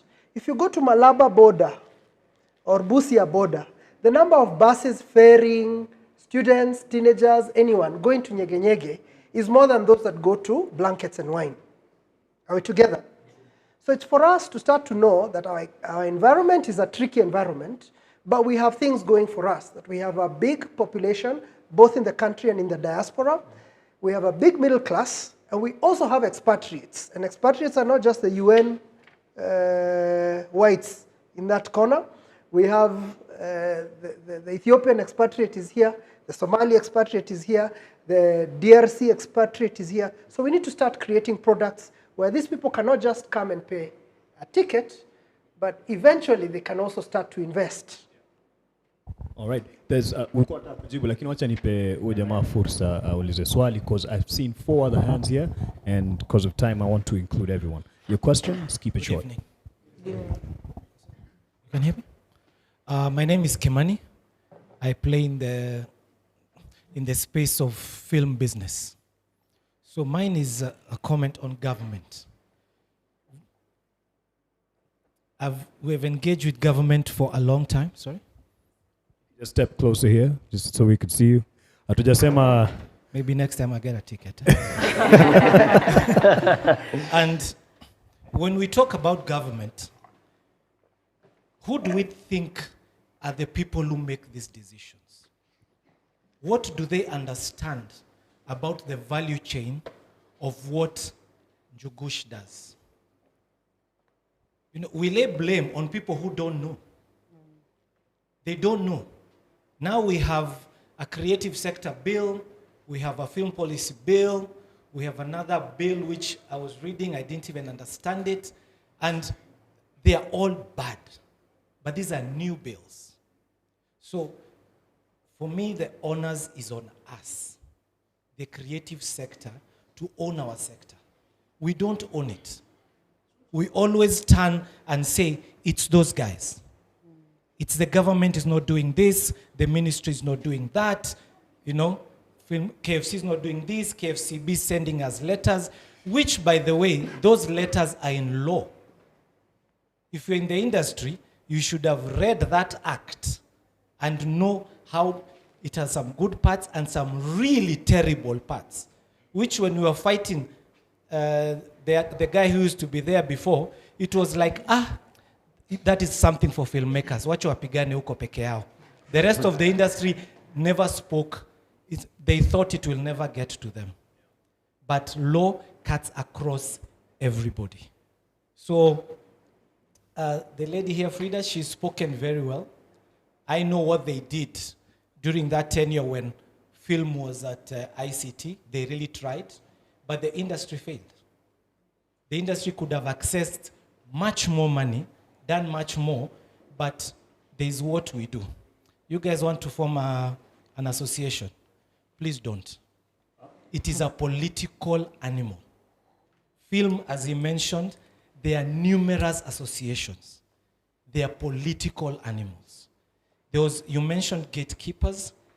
They are terrible people. But they are the ones we call our esteemed. They are our most respected people in the industry. But when they get the opportunity to sit at the right tables. They sit in rooms we can only dream about. Maybe only George knows. Yeah? But he was sitting there on a different capacity. But they get to sit with the kings. But when they get the opportunity to sit with the kings, what do? It comes down to personal interests. They put our interests aside and they go for their own interests. That one I can say without fear because I'm a trained filmmaker, but I'm on the business side. Yes. So they can't stop me from acting. I don't know being crew. I don't know being what. They can try. My man. But the truth is, there's something that George has mentioned here about cooperatives and circles, because we don't have policy on royalties. The main industries, they survive on royalties. A movie that you did 20 years ago should still be earning you something today. Who hates getting an M-Pesa even if it's a 10K and a 15K randomly? You know? It does something. That's what royalty does. But we have gotten to a point where we are nearly over-legislated. We have too many policies that are not taking us forward. But again, it comes back to us. When we get the opportunity to sit in those rooms, are we talking business?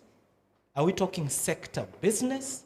Or are we talking Kemani and Sons Enterprises? Thank you. Asante sana. Makofi kwake. Could you get a mic, please, to the gentleman there? And then we have him and I think 4 others, plus, 5, yes. Good evening. Good evening. My name is Joseph, and I actually work at I don't actually work. I am elected as a member of an association, Animation Association of Kenya.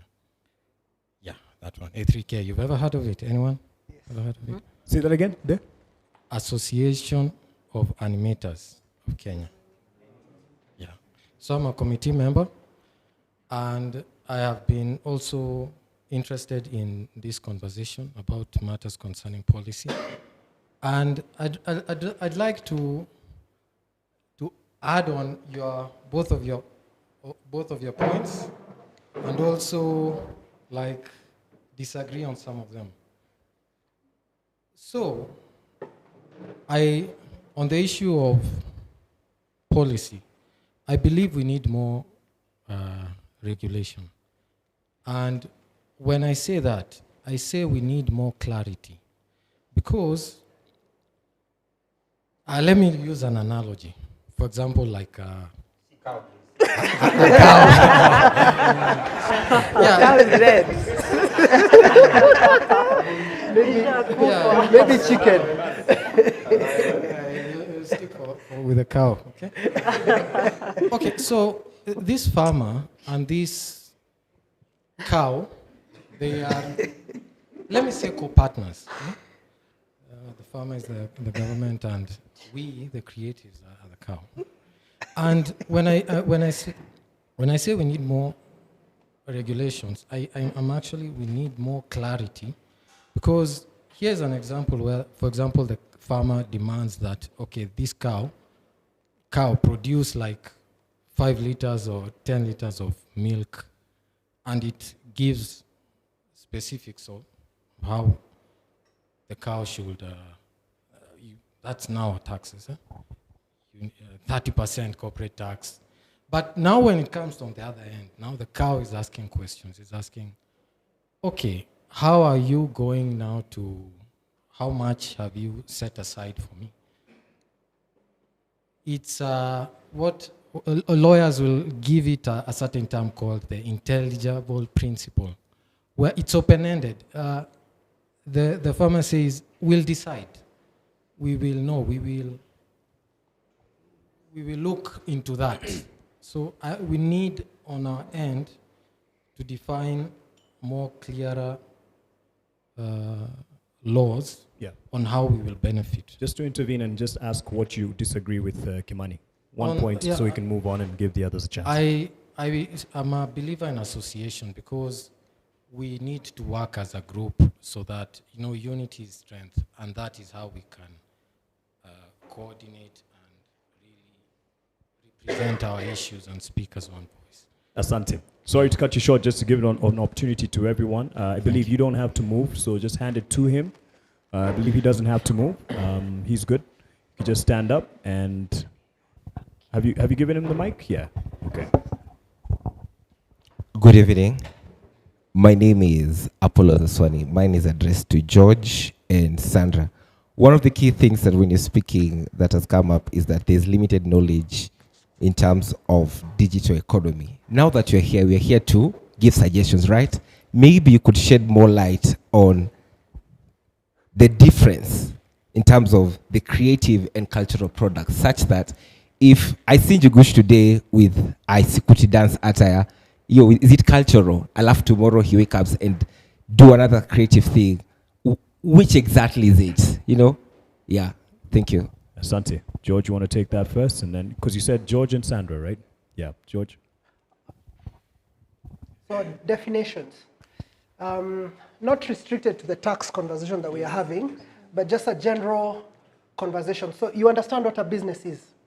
Someone with a specific product, with someone in mind, and they're selling. So that's general business or trading. But then now we come to a complicated area called creative and cultural industries.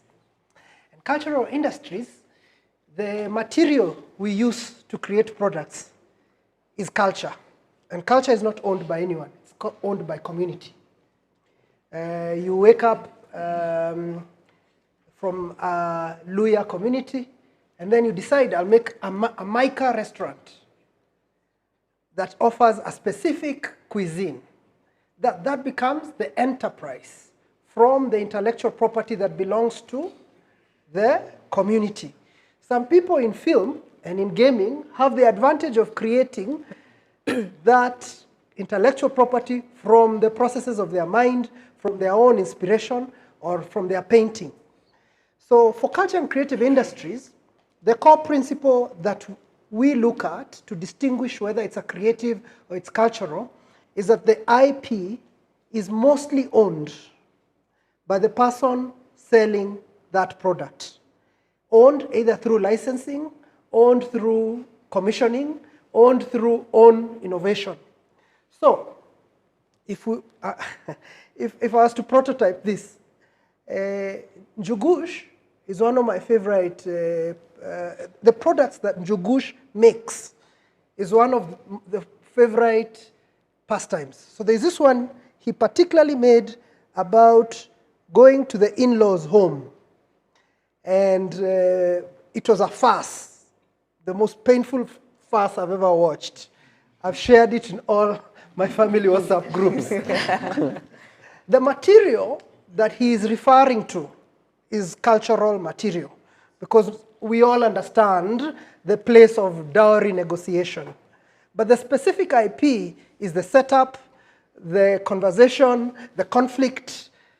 That specific setup was his IP. So then Njugush can say, I own this IP to this episode, but the Kikuyus cannot say that that is you should drill boreholes in Mukurweini because you used our IP. So I think there is the contrast, and that we have to have clear is because in creative industries is that we financialize and monetize the ownership of intellectual property. All right. Sandra, you wanted to, he also wanted your response on this. First of all, I agree with everything George has said. What I'll do, I'll just give a few examples from the sports industry. Let's say, for example, any team, KCB Rugby, for example, okay? They have a game. Now, in that game, ideally, they have somebody filming the game, okay? And so if it's working well, there's an agreement with the league where that content from the game is actually, it's the league's IP. So the league monetizes that IP. It sells the rights to that content to a TV station. The TV station pays the league then distributes that revenue across all the teams, right? Because every team is fielding players to play. Now, KCB, for example, can now have the social media manager taking snippets and saying, we'll have Play of the Week by KCB Rugby brought to you by Safaricom, right? That's a product that they own that they can then monetize with a particular brand. So I think just as George mentioned, thinking through how do you take what you have and commercialize it. Yeah. All right. There's another question there. There's one gentleman. Just say your name. Hi. Let's keep it short, please, so we can accommodate everyone. Okay. My name is Jemo. I'm a consumer of digital content and at some point also a political activist. I just wanted to add to his point briefly and say that the associations are political animals, but there's no other way of dealing with other political animals. You just have to create your own. Just throw yourself in. Yeah, just throw yourself into it, figure out the best way what they normally respond to, and fight it out until some of your own interests are covered progressively. Sometimes you won't get everything, but you get progressively A, B, C, D until at least you're somewhere comfortable. I had a question for George. I think he has answered briefly, but probably for better clarity. He ran Have a Fund, which was helping people in creatives and other different places. And part of most of his capital was coming from outsiders. But we have a lot of money in the country, which we normally throw into malls and to rents and all that. But I think maybe he can help us, or someone can help us. How do we incentivize our creative industry to get funding from our own locals? You mentioned something about the diaspora, which I think is also interesting, that we have about 600 billion comes from the diaspora, goes into different fields, but also they are sort of our own locals. So how do we incentivize our creative industry to actually get funding from what I'll call our locals? You could hand the mic to Rama. He'll be next, and then next. Can I address that? Yeah. Okay, so I think we have to understand the question of finance robustly. And maybe this is not for the country, but for the artists. Normal business. The first investor is the business person, his family, close associates. And that's across the economy. So the first investor, the first person who takes the risk is the owner and his immediate resources. And then the second way you get money in business is by actually performing in business. You sell the thing that you are selling. If you started with one bill of mandazi, you sell at the evening, you can plow back or eat that money. Then, for you to grow, then you go to other places when you have cash flow challenges or if you want to have scale. So I operate in the environment of usually the second investor. And so, do we have opportunities where young people or creative industries can get support at first investor level, at startup level, at development level? So that's a question you have to ask yourself and your leaders and your ecosystem. So if they do a hustler fund, is there a creative pocket? If in uko kwa youth fund, is there a creative pocket? Because if you do not have a rich environment for your first investment, you'll run out of cash very soon before your business is ready for the second round of investors. And every business goes to the market one way or another for second round. We have numerous models in the market. I'm coming to your answer, but I like to answer it broadly for understanding. So Hiva Fund. So how does Hiva Fund invest, or how does any other secondary investor invest in a business? They don't invest because they like you, or that they don't invest because they think you are funny.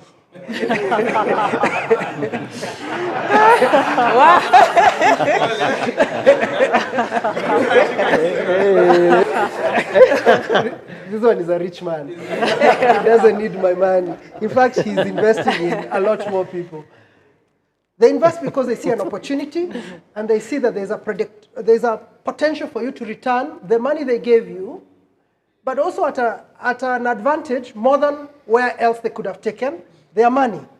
So coming to your question, can my uncle, who retired from a bank and has a sizable amount of money in his savings, put money in a creative enterprise and expect first the creative enterprise to pay back quickly so that he can put that money elsewhere, but also earn him more than putting up apartments in Syokimau? So this is what our local investors are competing with. I've spoken to so many who are saying that they want a higher return than we can guarantee. At Hiva Fund, we do not give interest rates that are above 2 points the CBK lending rate. So if they say it's 10, the maximum we can give is 12%. At 12%, on the national average at the stock exchange, you get 17%. So will someone move their money from the stock exchange to Hiva Fund? Unless it's a casino or bars. If you ask him, all our uncles have a bar. All the bars have been invested by a Kenyan, or they are foreigners. It's also that we have to grow to a point where our return profile is competitive. How do we get a return profile? He will go next. I guarantee that. How do we get a return profile where we are able to guarantee returns in the market that are competitive? First, the policy area has to be very clear so that some risks are taken away from us. The farmers are given free subsidized fertilizer so that some risks can be reduced. But they don't go back to, they don't give that 2,500 per bag to the government. They give it in form of taxes. But for the artists, we do not have reliefs. We do not have a way to be supported to produce. So we already take a lot of risk. So what I'm trying to say is that we need a framework where risk is taken either by direct investment or guarantee covers. And that is a policy area at development level. The second thing is that there are people in the creative industries who can grow, but they refuse to not grow for whatever reason. Either they have bad management, or they do not want to show up for taxes, or they have employed their wife and their children. They don't want to get external investment that will expose them and cause them to share. At the beginning, a lot of people kept saying, I'm the sellout. I'm coming to commercialize the arts, and the arts are supposed to be for whatever that is. But then those people are poor. So what we need to do is to create wealth using intellectual property, make sure our royalties are collected, and once they are collected, we don't spend them immediately. We put them in circles, we buy insurance, we put them in housing funds.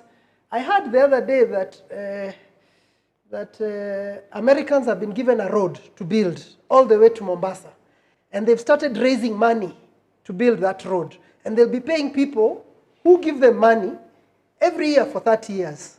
If we had an artist circle that had already collected some portion of our money from royalties, and if those politicians that we have created would organize us, we can take 2 billion of our money, that's half of what we can earn in 1 year, and put on that road. And all those earnings come back to us. So the second level after earning is investing. Because the money you're asking me to give you is someone else's savings. So we also can mobilize our own savings. And finally, right now, for the last 3 years, I've been working with big banks. I'm working with IFC, I'm working with Afrexim Bank, I'm working with a lot of them that I cannot mention. What they come and say is that they have $1 billion. Everyone says they have $1 billion for film, have $1 billion for this, have $1 billion. In fact, even now, I think there's more money for creative industries than there is for agriculture, going by the pronouncements that have been happening around the world. But they come and say, we cannot find an investable deal in Kenya. Because what is an investable deal? Is a business that can take up $1 million minimum. Have we grown ourselves to get to a place where we can absorb $500,000 maybe in 2 years? I was the first one in Kenya in 2018 to take a loan of $1 million. And everyone thought I'm mad. And I signed on the dotted line, and I took $1 million from the French government in order to on-lend at an interest rate that was negotiated for 10 years. I'm still paying back that loan because someone has to take the risk. Because this money is not coming from the air. So if Njugush, you have the capacity to grow, you must grow. Because if you don't grow, then you don't create opportunities for others to grow. You cannot pay people, because the people that you start to pay through your own company's services, the ones that will do videography, the ones that will do, they're the people who have a regular income and can go to a bank. The people who must grow and get out of the way and employ people so that those people continue to grow. So in another 5 years, we have businesses that can absorb debt, $1 million. And finally, Hiva Fund, I am not the CEO and I cannot speak on this. They've gone back to the market. They've asked $1 billion shillings and they've gotten a signature. It was signed in January. So in the next 3 months, you see boats floating. A lot of boats floating. So they'll be carrying $1 billion shillings for Kenya. So whether the government meets you halfway or not, if your business works, you can go to Hiva and ask for 50 million or 30 million. Has anybody ever asked me for 30 million in this market? Thank you. Kwani anaitisha ngapi? No, mimi nilitaka 10 million. No, but actually in principle, and so the reason why napayuka sana hapa is because I know how Eva Fund and George work, and we have had extensive conversation around this. So, and I know where it's coming from. So nikipayuka niko informed. Niko informed. So friend, and so there's two things I wanted to talk on. So again, not just so I had a conversation with the Bank Association, and we had conversation with the Ama Bank. Dogo huku. So and then we so when we're having conversation, the truth is, hawezi come conversation around when Juliani. So what does that mean? Juu tumekuona na uko na YouTube, ama juu tunajua jina yako, reception amekusalimia. Doesn't make sense, unaona. We go back to the basics. Mimi ndio nikupatia 2 bob, you have to de-risk. Nitarudishaje do yangu? Utanipatia land, utanipatia muziki yako as collateral, ndamekaje do from your muziki yako collateral? Mimi sijui muziki, so why should I even care? So what we did, you go back to the artist. Say the only thing they care about is predictability. Wana care about waone hiyo flow. Hata kama una make 10 shillings ni yako, waone hiyo flow kutoka hapa mpaka pale.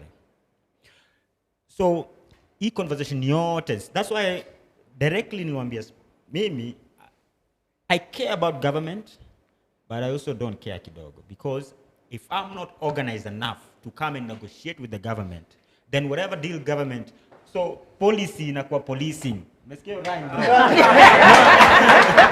So every time we see policy, it looks like policing.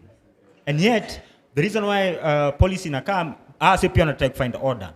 They also trying to find their footing. So I'm not kuwapatia ati yeye anasema ni wasopoa hivyo. I'm just saying yeye anakam kutry kutafuta kitu hapo ndani na wewe pia ujui. So what happens? No, but what if you know your stuff, either through association or through, we have different entrepreneurs who understand their business angle, they know their numbers, they know everything, they know, sisi usema about the creative economy is jiko what billion ngapi annually, we can't trace that. How can you trace that money? How do we say, do we use the banks? Do we use sababu jamaa kuna billion shillings? What do we use as a parameter kusema industry iko worth this much? You can use that as a negotiating tool. So even when you talk to government, we're always talking from an activist point of view. We never, umetunyanyasa. It doesn't never come from a negotiating point of view where we say you're a government deal, but actually ukitupatia 5% ama 15%, tutaacha kuproduce. Si madaktari waleta equipment kwa nini the government felt it. And not only did the government felt it, the people were behind the doctors. So even the first investor the first investor and the customer. So if the customer is not willing to buy and you don't have a product that the customer is willing to buy, you have no negotiating power. So now we go back to, by the podcast inafaa kuitwa shamba la wanyama. Tumonge kuhusu manini mang'ombe hapa sana, unaona? Na maship. Unaona? So if the customer is not willing, if you haven't been able to, and any issue, in my opinion, it's an issue of education first, where we inform people coming into the space, isi hobby peke yake, actually this is something that we need. The reason why nasema tuko 7% is because now tuko na evidence kidogo at least. We know this guy can do a special na ajaze. Before, sindio tuko na jaza concerts, watu 5K, 2K, tunaona nika make it sana, unaona? But ilikuwa only 1 or 2 people. But now, we know Nani can do it, we know Nani. So we have evidence. We have evidence because people are willing to put in money. We have evidence because kuna films being done. So can we aggregate all those details or whatever? We have evidence when you put in little policy here and there, kuna. So that can easily help us negotiate in spaces. Not peke yake activism. You use the activism, but also we use the... Before Rama, we have to demystify this investment thing, truly, because we need to imagine that it is possible for us. Because Njugush can bring, please allow me. Sawa. All right. He can bring 3,000 people to bear, and all of them have paid a ticket. And if he knows he can do that 3 times a year, or 4 times a year, then he already can have the ambition of renting that place for the year. And if he goes there in January, and he says, I'll take this place 4 times a year, he'll get a discount. So what I'm saying is that it's the ambition that starts to create the model. Because when these people start to say they don't understand, it's us who understand how our businesses work. And then in another 3 or 4 years, Njugush says, I want to put up an auditorium that has a studio and that has this recording, and it will be worth like this, and it will be backed by the numbers that I have, and I'll bring Juliani there, and I'll bring so on and so. So we need to have a bit of courage so that we are not small players begging to be heard. There's a day I went to Export Promotion Authority. This is when I was friends with her government. We've worked very close together. For avoidance of doubt, I respect her so much, and she built me. And they were asking for data. And 4 film companies at the EPZ in Kenya were making 800 million shillings a year. 4 film-making companies. But those people were all foreigners. So when they make a few bucks, they take it to America, or they take it elsewhere. So it's time that you go to EPZ, Njugush, get those go down, and then ask all these people to follow you there. So that then we can start to create our billionaires, our own our own Steve Harvey's. President of Camp Noir. Yes. You're not giving me a chance to speak, but what's the barrier for entry for the conversation you're having right now? There's no barrier. No, let's just let me say. Oh, si mimi nakusema The barrier for entry is that we're used to being small, and we're used to very small challenges, and so we spend our time there, and then we become our own enemies. But we're all poor. But then I started to realize that even us at Hiva, we didn't know, so we hired people to tell us. And then we started to realize, oh, these things we can get. These things are available to people with our lights, with our skin tone and our accent. It doesn't have to be different. I can go and sit there and demand for $1 million. That time, I thought it was the biggest amount of money my own clan has ever touched since the beginning of the Gachara clan. But now it's really tiny money. Yes. Can you imagine that that's the reason why the film industry has the greatest disparity between rich and poor? No, for this conversation. Yeah, for the film conversation. No. The rest will take Rama, I think Rama will bring it back to the finance bill, but this is a very important conversation because we're not looking at the creative economy and space as the victims, but we're looking at the potential negotiating power that they can build through being woke, you know? So Rama, you could shoot your question or comment, and then you could hand it to the lady, and then you two gentlemen. Cool. My name is Rama. I'm a business journalist, but let me put some context to take a leaf out of your book, George, right, for the question. The reality is that we're operating in a situation where the government is extremely tight as far as money is concerned. We've got roughly $1 trillion shillings, if not 1.1 trillion shillings in debt service. And add on to that wage bill, the cost of running business, we've already cleared the 2-point-something trillion we'll collect in taxes. Okay? The same government is coming to you and they're borrowing at 18.5%. If you park money into T-bills, which is basic liquidity management, which is what the housing fund is doing, they're borrowing money at 16-point-something%. So the reality is, at least for the next 3 to 4 years, government is going to be looking for every cent it can. If you look at other parts of this finance bill, this same government will tell you, we want to essentially encourage people to use the greenest possible means of transportation, right? If you look at parts of the finance bill, they're essentially they're changing the VAT treatment on electric bikes and electric buses. They're no longer exempt, they're now standard rated. Which in effect means, if you go into the market today and you wanted to buy an electric bike that would have cost you 200,000 shillings or 100,000 shillings, it will now cost you more, ongeza VAT, right, on top of that. This is a government that is looking for every single shilling it can. It's an adversarial environment. So that's our baseline.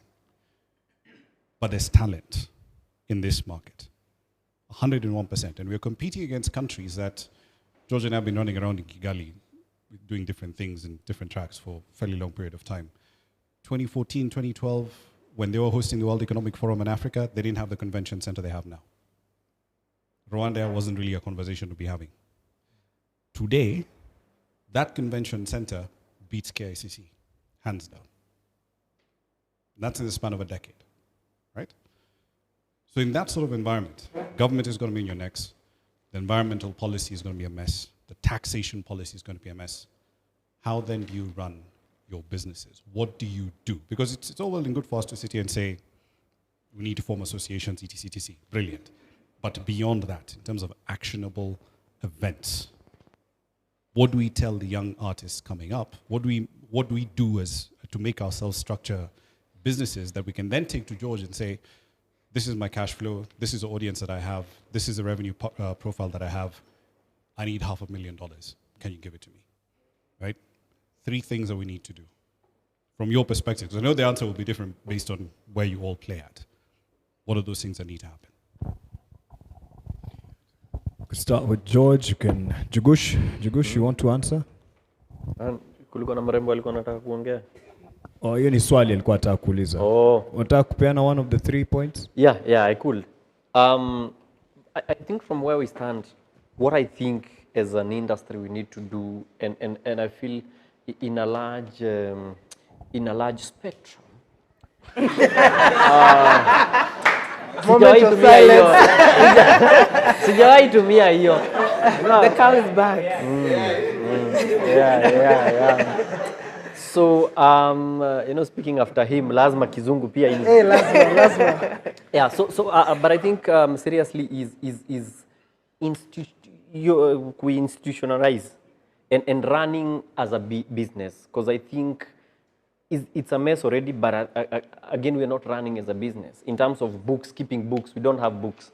A lot of us run it as art. Unasikiaga msanii anamkaga, sasa ndio msanii anamkaga. Sasa zile the banks zimefungwa. Sasa sasa ndio msanii, sasa ndio manze move function. And largely content creators are artists in a way in terms of how we think. Like I'd not think in an office, but ukinipeleka, like I get brilliant ideas in the toilet. That's not the same. That's not the same with someone else. So what I mean is, as much as that is true and that's how maybe we function, ama Juliani unakaa kwa ofisi wimbo inakaa. Bro. We're on TV. We're on TV. I think we are doing it wrong. But I think when we start now thinking of it as a business, because we have biashara, even with the tightness that we have in government in biashara, we have still companies that are still doing the same. And we are seeing big companies registering profits in billions. I think this year, Safaricom was the first, I think, to hit 100 something. Hizo mahesabu Gachara would know. Ndio 140 billion. Yeah. So they did that. So that means as much as the environment is tight, there's what is a business they are doing. There are a lot of things they are moving around. But kwangu, it's tough. What do I do? It's panic juu sijui. First of all, hata sijuangi kama ni kubaya. You don't know. You don't know if things are bad because utapata utasema ni vile jobs siku hizi zimekosa. Kumbe hazijakosa.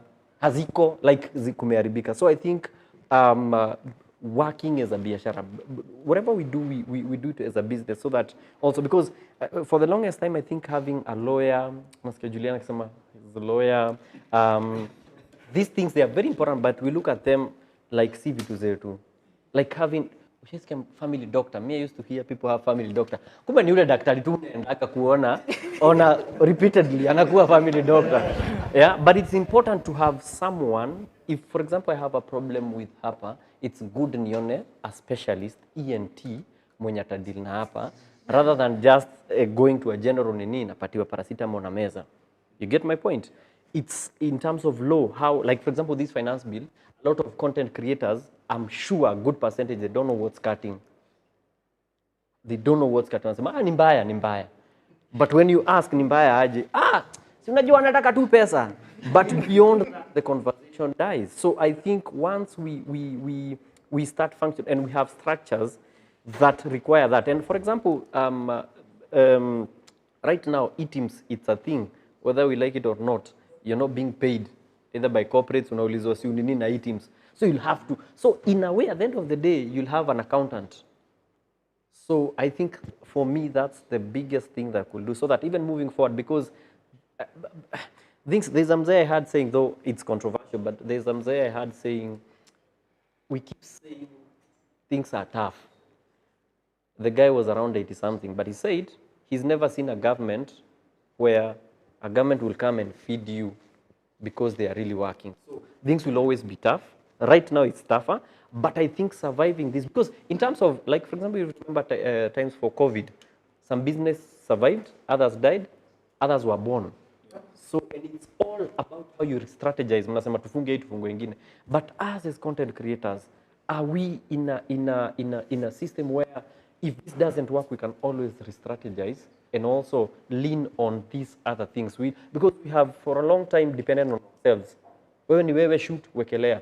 But in terms of policy, how can that ease our burden? In terms of when it comes to money, I didn't know someone would pay me just to call people to make them laugh. And then I'm like, what's in for you? No, just give us mentions. I'm like, for real. So that's something we lean on. And all this, if we lean on that, I think it will be easy, and instead of doing it by ourselves. And also maybe sitaongea tena. Na utaongea. Kuna maswali kaa 3 zingine naona. So pole bana. Yeah, utaongea. Sandra, you want to respond to that? So I would say 2 things from a sporting perspective. I think one, by nature, federations are very political. But I think to survive this environment, they must figure out a way to work with the teams to band as one. Because what is happening is that political chaos is scaring away sponsors. If you look at Karuri, if you look at KBF, so to survive financially, there's going to need to be a political compromise within federations. Number 2, at a team level, I think there'll be a need for more creativity in how they work with brands and corporates. So for example, typically when you're going to approach a sponsor, you're thinking, for the full season, for the full year, give me like a gold package, a bronze package, right? So now we're starting to do with things like, maybe if our playoffs are 1.5 months, we do a sponsorship just for playoffs, right? Just to survive till the next season. Use playoffs to demonstrate the fact that we actually have an audience, a captive audience. You can come, have a stand, activate on social media, and then use those numbers to renew for the next season. So I think it's a mix of at the political federation level, and then just very scrappy things at a team level. How do we just survive next month, next 2 months, next quarter? I have very clear things. I think as people in the creative industries, we leave value on the table. I want to say that again, we leave value on the table. In other sectors, people collect all their value. They don't lose any opportunity to make money. As we go without making money, then we negotiate. What do you think you can give me?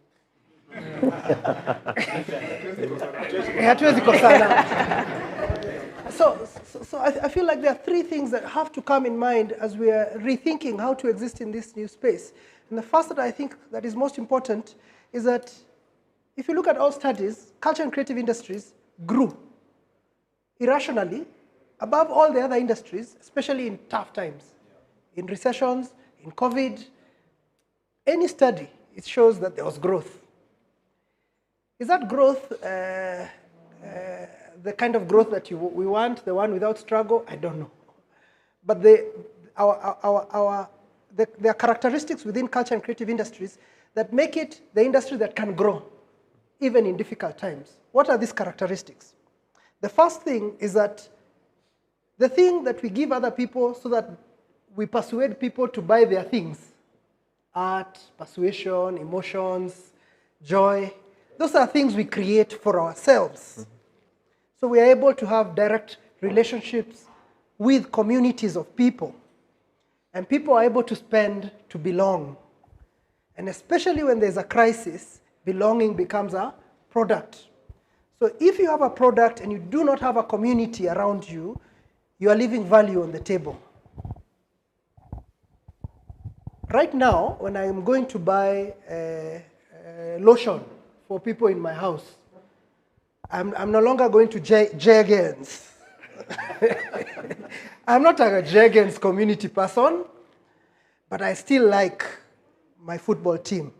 I still like my favorite comedy team. So people have a connection to culture and creative industries that other industries do not have. And in times of crisis, we have to zero in deep and make sure there's loyalty points, that even Njugush comes and hugs the people in the front row so that they feel that they are loved.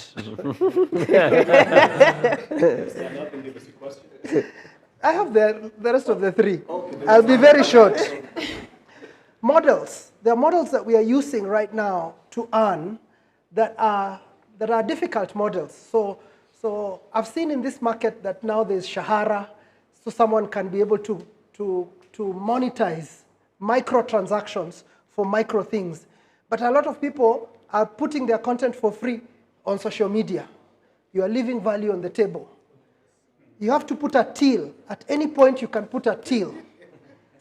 And you can incentivize people to be part of that community by on Patreon and da-da-da-da. So I've stopped that. So innovate on your models, innovate on building your community. And finally, Kenyans are not the only people you can sell to. There are people who think you're cool because you're Kenyan, not because of anything else. I once was in Zambia, and I found them dancing to Kao music that we look down on. That kanungo, kanungo, I think that's not Kao. There's another one, the high tempo music. Sorry, Nachoma. I think when I became rich, things became difficult.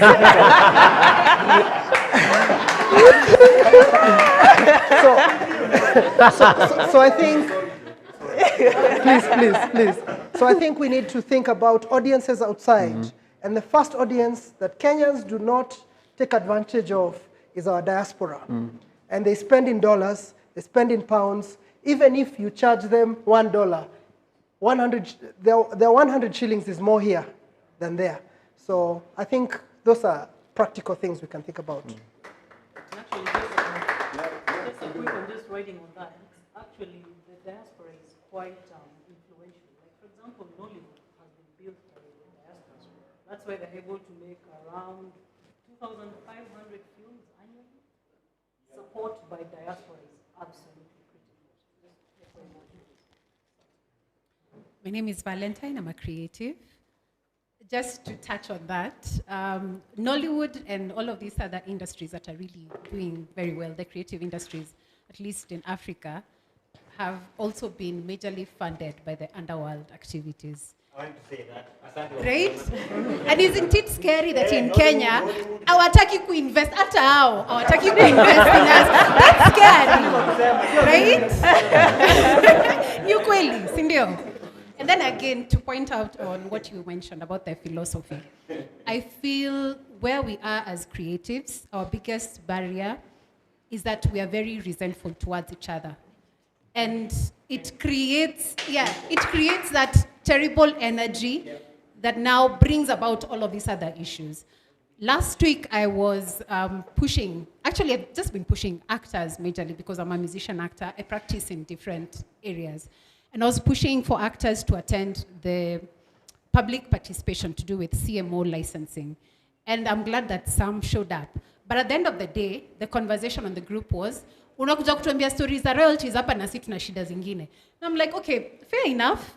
Our industry is plagued by so many issues around labor laws, which are barely, if ever, observed. We have welfare issues to do with sexual harassment, creating safer workspaces, which is something I'm also very passionate about. We have issues, for real. But we also cannot say that we are going to now ignore this bit because this bit supersedes the other. So that's how we've been operating. We're like, okay, today I need my 10 bob, so let me forget about the 4 billion in this industry that could potentially save me in years to come, and even my bloodline, because royalties apply 50 years after an artist's death, right? And it's sad to see this lack of enthusiasm and involvement.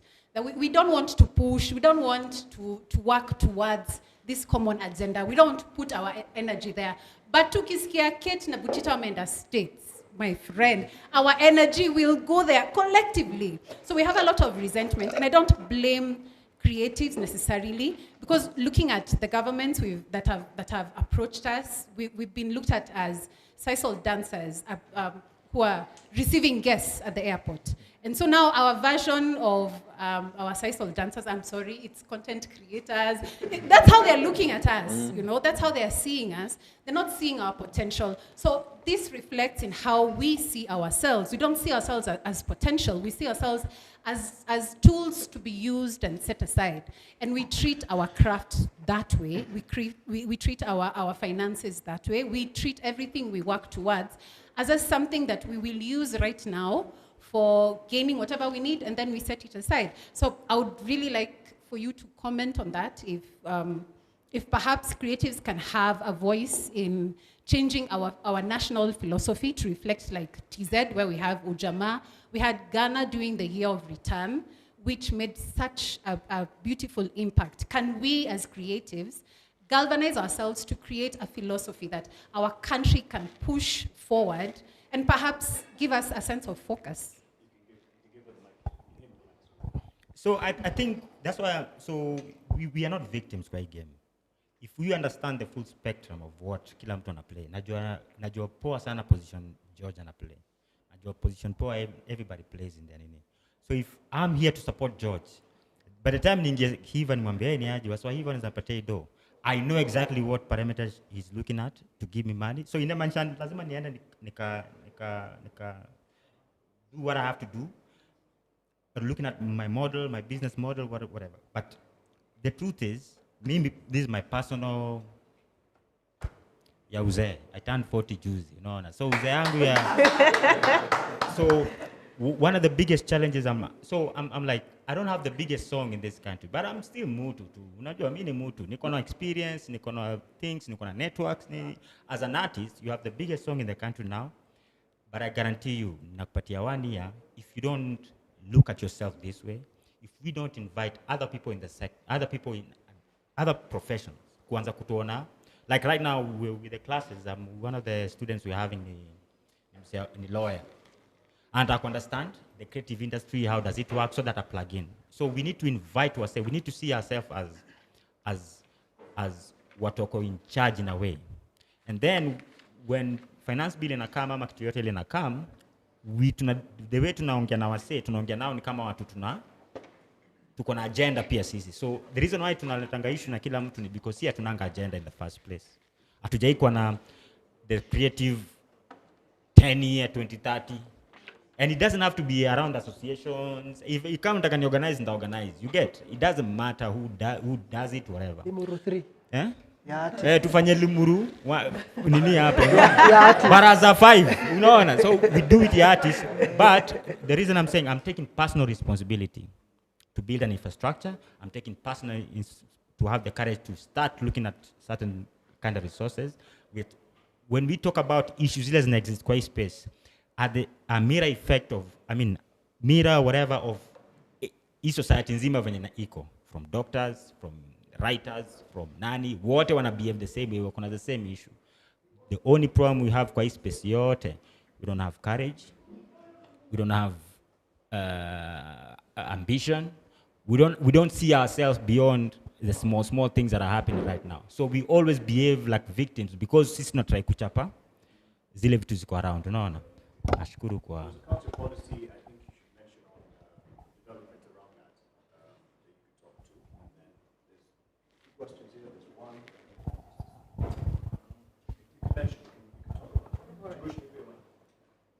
So I think also in terms of policy, there is a lot of fragmentation. So there's the culture policy, the music policy, there's film policy, lots of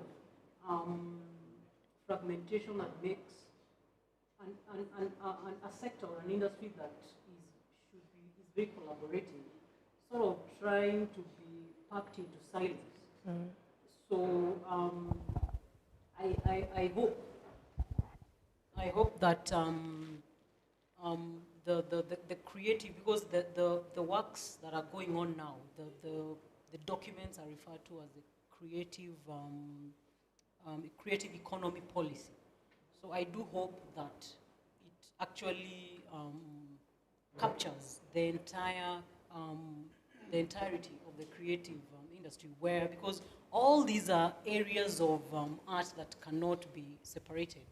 So music is part and parcel with the film, is part and parcel with the cultural products that George was talking about. So any moment we are fragmented, in terms of, instead of speaking in one voice, then of course there'll be things that are left behind. The musicians will be crying about the issues to do with CMOs. Other content creators will be crying on issues to do with Kenya Corporate, the Film Classification Board. There'll be issues to do with the KECOBO, Kenya Corporate Board, issues to do with copyright and IP. So as in a nutshell, just addressing it generally as a policy position, I think perhaps I haven't gone through the current document, but it's my hope that it brings all these elements together so that the sector industry is able to speak in one voice, right? Because they're all brothers and sisters and cousins. So I do hope that is addressed. So there's a question here, this gentleman with the black jacket, and I believe the one behind him. Keep it brief, and then I believe there's a question here and there. Then we wrap it. Thank you very much. Hi, everyone. My name is Caleb Makori, founder of Maiwazo Africa, which is an organization meant to create spaces for mental health and safer spaces generally. So, and that speaks into my appreciation into such spaces where we can come together and have honest discussions to creative economy and policy. And I think it's important to also note that everything successful just drops down from policy, all right? If you have the right policies and then these policies are rightly implemented, then most of the problems that we have right now in the country and globally will not be a problem, you know? Number two, some of these policies are better implemented or claimed by the players, including, for example, the actors, the comedians, the musicians, and so on, with keen information. As Njugush rightly said, it's very common for people to argue on anything without proper information on it, you know? You will hear someone talk about this MP is probably an honest MP or the otherwise, you know, or a thief, without information on either side, all right? So if we would have the right information, and that goes into, you know, reading or plugging into sources of information, then most of our policy making will, and adoption and implementation will be very soft, smooth, and easy. Lastly is a question really. We have always seen moments of things that seem to be the right direction, where, for example, we will have certain creators, for example, in Njugush or Metro State House, and they have a discussion. And then later on, we see Butita maybe going to the state. And then later on, or before that, we see some other, you know, consortiums of creators. But all these discussions, it's either they open Pandora box or they solve a problem and create another. Yeah. So is there a way that we can have conclusive ways of dealing with these issues? Because we see meetings, we see task forces, we see ministries, creation and dissolutions and recreation, right. But we always come back to say there's a problem. Okay. Is that way we can have conclusive way of dealing with this? Njugush, I'll throw it to Njugush. He's the one who's been to State House. Respond, and then give it to him. He'll be the... Did you have a question, or you're good? You're good? All right. You can pass the mic on to... You've had a question, so let's give it to him. It's from a Creative Economic Group. Yeah. It's from KFTPA and Kenya Producer, Kenya Television Association and Kenya Producers Guild. Yeah, the mic. Real quick, please. You've had a chance. Is it a comment or is it a question? Let me just... so this is from Martin Munywa. Oh, sorry. This is from Martin Munywa from Dreamcatcher Films, a member of official from Kenya Film Television Practitioners Association, and also the Film Producers Guild. He says, and I quote, "There was mention of sensitization at government level." I think Fridah might have mentioned it, I'm not sure. On sensitization, we have requested on many occasions the importance to invite us to make presentation during one of the Council of Governors meetings and walk them through the benefits and potential of film production in their counties. Another presentation, conversation in both houses of parliament, one of the lawmakers, the parliamentarians, and one for the senators when it comes to oversight on county budgets and all. Well, okay, the same comment, you could pass on the mic to him as Njugush responds to what Caleb brought up. But let's keep it brief. And Martin also says the same thing, and he speaks well about this conversation. Martin Munyo yeah. So he says, "Thanks for putting this town hall together. We have asked to be invited to the next COG to make a presentation about the benefits and potential in the creative economy. This is top of his list, so that's good." So Njugush, alafu you. Yeah, pale. Yeah, Caleb. Ah, nice.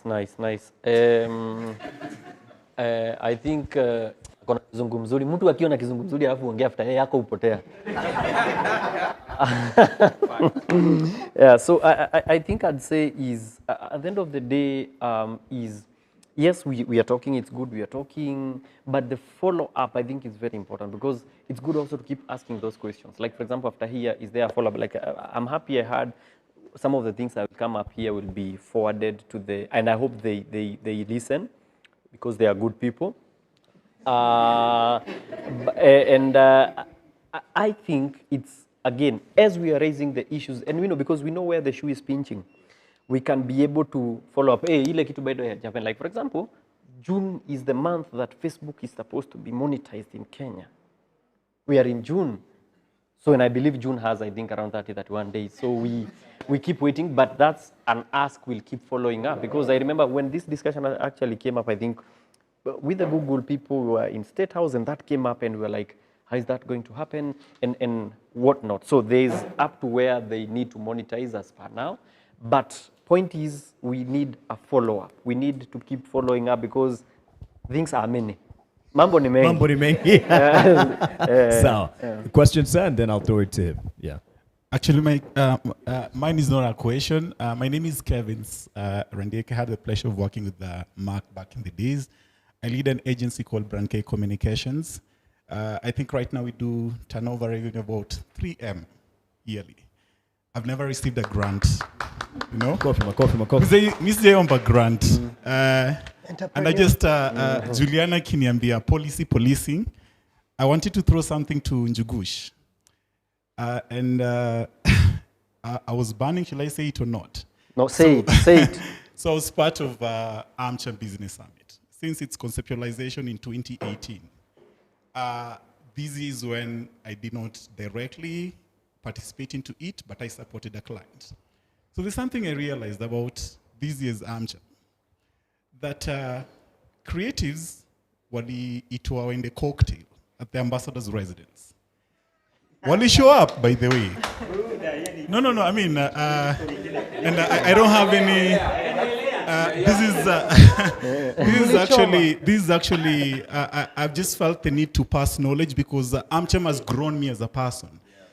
Through Amcham is an ecosystem that I started having that confidence of, can I ask a client to pay us $1 million, Bob?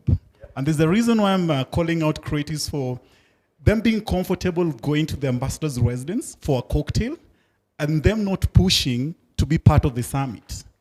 Unaona sasa, usipokuwa part of the summit, that's where the deals are happening. That's now where unaona language venye pitch ufanywa. Hey man, can I be given the 10 million pounds, right? But when you go to the cocktail jioni, umenda 2 drinks. So pale hakuna knowledge, you know. And it takes me to another thing. I really pray. I'm really praying that these act as a knowledge resource to somebody sitting in here, because at some point, as part of the strategy of the team that went to Taylor Perry Studios in the US, mbona hiyo strategy yekuwa anchored during the Armchair Summit? There's a big gap, and it goes on to year 26, 27, 28, 29, 30, 31st. Because I saw the ambassador doing a pitch for the houses of Karangware, as well as the lady who hosted, or rather who has launched an apparel in Atlanta, the Vivo Beat, right? So I saw the ambassador vividly doing a pitch for the Vivo lady, as well as the houses of Karangware. So at some point, I was like, why are the houses of Kangware not at Taylor Perry's? But they were really evidently pitched during the summit. My need of sharing that perspective is, in order for us to all grow, let's go into the space where they talk the money. Let's not go to the space where the people talk the drink. And by the way, Njugush, nilembe Celeste, akombe ticket from ISO. Aliniambia mkomenda shoot. So inamaanisha pia ulikosa chance kuja kuona venye watu omba 10 million pounds. But ulikuja drinks jioni, cocktail. So, yeah. We have to, okay, let me take. Sure. So thank you, man. Sure. We have to accept, bro, kwa futa ama kwa any form of football, sports, kila mtu akona position yake kucheza. And we have to accept, the reason why I'm missing a normal na Butita kwenda US, Ujamaa mentioned $1 billion Kenya shillings. Somehow, Ujamaa akiget hiyo do, hata kama itakam directly kwangu ama itakam directly kwa anybody else, somehow ita move kwa hii space. Na the same fact that ina move kwa hii space inamaanisha one way or the other nikihave conversation au msee nitachanuka. So we have to accept that wewe uko na ability fulani that msee mwingine hana. So every time we talk about creatives, hawajui copyright, hawajui nini. Kusema kweli, they don't need kama wako interested at that particular time. Maybe ujamaa ako tu poa ku create. Ukimweka kwa choo 24 hours. Ata create. Unaget? Your words. Usiku. If that's what they can do, because there's a time we even in our center huko hivyo D tuko naambia sasa ni aje buda, tunataka uingie hapa 7 am create asubuhi every day, nataka utoke hapa na song moja. After hapo kuna create kuna studio, and then every month we pay you a certain token whatever kuka hapa. Huyu jamaa li struggle, but huyu jamaa ukimwambia kama usiku huyu jamaa anachafu. So we have to know that George, kwa hii game yetu yote tukistrategize, tujue tu huyu jamaa ako poa ku create. George, wewe ndio uongee kizungu. Huyu jamaa ana show up kwa picha, tunaonekana I used to bro, hizo hakuna hizo cocktails jaenda, yani unaona, but kusema kweli nilikuwa nasema najidharau, nasema siwezi kuamini screen saver ya picha tu, nyinyi mnapiga picha na wase after hapo mnatafuta. But I didn't understand the role of everybody in that space. We have to understand, that's why hatuwezi anza kudespise wase kwenda huko. The simple fact that Butita ameenda huko inamaanisha baba ya mse fulani akiwaocha huko, mtoto wake amesoma mpaka university, hajaenda New York kwenda Tyler Perry, na anaona mse fulani wa content anaenda Tyler Perry. Mentally what it does to the society. So we have to see role kila mtu ana play, and we have to accept policing na policy niseme kitu. What's I respond Pierre because he had something to say. You asked something to him. Niko na mic. So I think I'd love to say cocktail ni mzuri. Na ni vizuri niseme nimekunywa State House na embassy. Ni mzuri. And the reason I'm saying this is because who I am, that's why I'm saying about structures and getting business strategist who's going to take on the number. So what I do is I'm the face of the biashara. Mimi kama Njugush. So I'm there to look good. Ni aje manze uko fiti, joke moja mbaya. Like kuna moja nimefikiria alisema kama film ingekuwa kwa fisheries, nikasema ingeharibika ingekuwa dilapidated. So this is a chance to get, because you see for cocktails you get a chance where this meeting have kubook. Hiyo summit hauwezi waona. Hiyo summit where I come from, mimi ni mtu mfani, si ndio? Ni mtu jokes. Hiyo summit kuna mtu wa expressway anataka kuonana na mtu wa fisheries. Waongee biashara. How can they spectrum na consortium?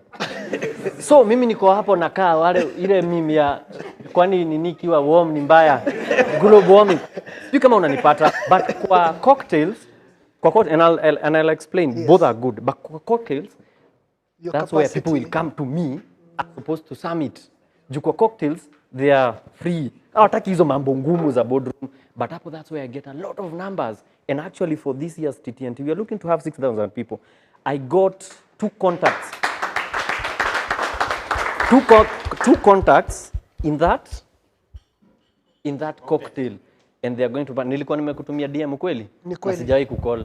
Juu niliona if I start putting up a case for grant, na unasikia hiyo itarudi, kuna kwenye napewa hairudi. So, but kajua nitamuendea nikiwa na shida kubwa. Juu hiyo shida yangu ya 6,000 ni watu kidogo sana. Unasikia na dina zinahesabiwa in dollars. But in the nini, what I'm saying is that's very important. But what I'd have is as I said, follow-up is very important in terms of after the cocktail, what do we do? And even before, by the way, that was my first time going to the embassy. Before that, there's some discussion that, and I'm happy because where we are at today, Baraza, they made it possible for me to get those contacts and to have those meetings before the cocktail. So, of course, there are some things that are happening behind the scenes we are not seeing, but largely is every point I get, and that day ningekuja summit, but unfortunately we were doing something, na huyo mtu angeenda hatungewahi shoot. Again, si kama president ana Tyler Perry amuoni. But that's not the point. I'm saying it's very important, and when we know our strength, my strength is in ni PR, yangu ni PR. And then now when I book that meeting, I know kuna mtu siwezi enda meeting peke yangu. Kuna mtu naendaga mimi na nyamaza, anaongea hizo numbers Gachara anaongea, anamuonyesha vile tumeguza maisha ya watu, tumesaidia watu, alafu pesa inaangushwa. So I think it's and that's what I'm saying in terms of what we do, it's a long way, but we'll get there in terms of make structures and whatnot. I beg to differ. Kelvin, the point was made. Let me give a chance to the gentleman just to ask his question or comment. Hello, sir. My name is Kevin. I'm not a creative. I'm one of those guys who saw this and become Karibu. My background is tech policy. And so I had a few comments from my observations. So as an outsider looking in, and maybe from experience working on policy side of things. So the first one I think is when it comes to investment, is an interesting law. What's interesting is creatives have never actualized it. The Movable Properties Act. Chattels. This law was passed in 2017. And the reason it was passed is to enable goods like IP, to use goods like IP to gain credit. So the argument was, it came from the tech side, that we have software, but when you go to the banks, they don't recognize that as collateral for. We lost him. All that? He's not a creative. So when you were discussing about the Movable Properties Act, the idea was, it came from the tech side. They were arguing, you know what, we have software is copyrightable, but we can't gain collateral. But what the Movable Properties is, it looks at IP generally. So even if you're a creative, you can use that act or that IP to gain, as collateral to gain access to finance. The issue of that act is it was never really actualized. And I think that's the first challenge as creatives, to start pushing for regulations to actualize that act, because it presents a really good way of creating a structure to monetize your IP and gain collateral. So it's not like the government was doing something. This was 2017. But how many people knew that law is around? Maybe apart from George. So the second thing is collaboration. So I'm going to speak briefly on the taxes, because it's something I've been there for a while. Some of these taxes, in as much as they're affecting creatives, they actually emanated from the tech side. And I think your biggest collaborator should be the tech industry. So what happened was, around 2020, 2021, the government realized you have these big guys, your Metas, your Facebooks, your YouTubes are in the country, but we're not getting the revenue you want. So they started introducing, initially it was the digital income tax and the digital services tax. There were two. And I remember then, that's when the tech industry learned the hard way. Now I'm hearing we need to work together. As we learned the hard way, you need to work together. Because now all of a sudden, we realized you have to put all your issues aside. There's this thing we need to work together. And over the years, why you've seen it being iterated like that, it's because government is learning what is this thing. There's also the whole international pressure, because also there's a version of taxation that most of the first world countries are recommending. So there's all that push and pull. Then now as the years passed, they realized digital income, digital service is becoming a problem. They introduced excise tax. So George just talked about excise, but historically excise tax is a sin tax. It's not supposed to be on the creatives or the digital sector. It was aimed for people, alcohol and tobacco. And then recently betting. Then government realized we need another way of getting money, so we'll introduce excise tax in the creative sector, digital sector. But even the argument we have is, why are you making the creative digital sector a sin? Because technically excise tax is a sin tax. So now they realized, since we need another way, because digital income, digital service is not working, you need to find a way of coming after you. So it's excise tax. And the thing you realize is, before you even tax as a creative, and that's why I'm insisting, sometimes it's good to look at the tech side, there's an entire value chain behind. When you enable that, by the time you're logging into Njugush to watch, there is the phone, there's a provider of that data, there's a provider of that infrastructure. And if all that line, and right now all that line is going to be taxed, it affects you directly. Because that, most likely, most people can't access. So you also need to start looking at it holistically, that it's not only beyond the creative sector, what's the other sectors around me that are going to be affected, and how can I work with them? Because right now also, you notice that our government, there's a big push on digital. You noticed $1 billion by Microsoft, Google, it's $1 billion, but it's not on the creative sector, it's $1 billion infrastructure. But how do you ride that wave? The thing is, how do you ride that wave? How do you, when Microsoft is announcing at AmCham, you're there with them, not only in the cocktail, but on the announcement stage. You know that in this $1 billion, something will go to the creatives or YouTube, because Google announced they're building a whole fiber optic from Kenya to Australia. But what does that mean for the creative sector? So I think it's also aligning to other industries and riding on that. Lastly, I wanted to speak a bit on associations. I've heard a lot of you talking about associations. From the tech side, we've come to learn they are not exactly the best. Sometimes you just need to come together and work together. And associations sometimes tend to get keep. And also we've seen a rise of government. There's a number of laws right now going into parliament of people wanting to introduce associations on different areas. It's just gatekeeping. Like now, as we're dealing with ICT practitioners, that's the one I've been dealing with at the moment. There's a robotics one and AI. So what it's creating with associations, if you're not careful in your industry, someone will go to parliament and propose a bill and will gatekeep you. Well, you're there saying we need political. Sometimes we just need to come together and be like, what are the things that are hurting us? And how do we make noise on those things? Because that's what the tech industry learned the hard way. At times you'll find us in a room. It doesn't matter if it's Meta, Safaricom, your startup, development, lawyer. Everyone is there and they're like, this one is a problem, like the ICT practitioners one, for example. Let's fight it, then you go back to our usual corridors of squabbling.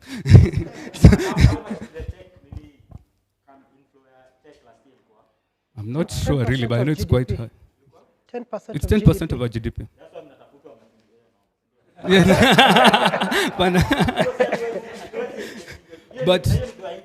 But Shidani, what you find is, and I've noticed with this conversation, the Kenyan taxman has combined the creative sector and the tech sector. If you read like our Finance Bill 2024, there's a very gray line between what is creative and back to the definition and what is the tech industry. And to the taxman, to them it looks like the same thing. You need finger computer.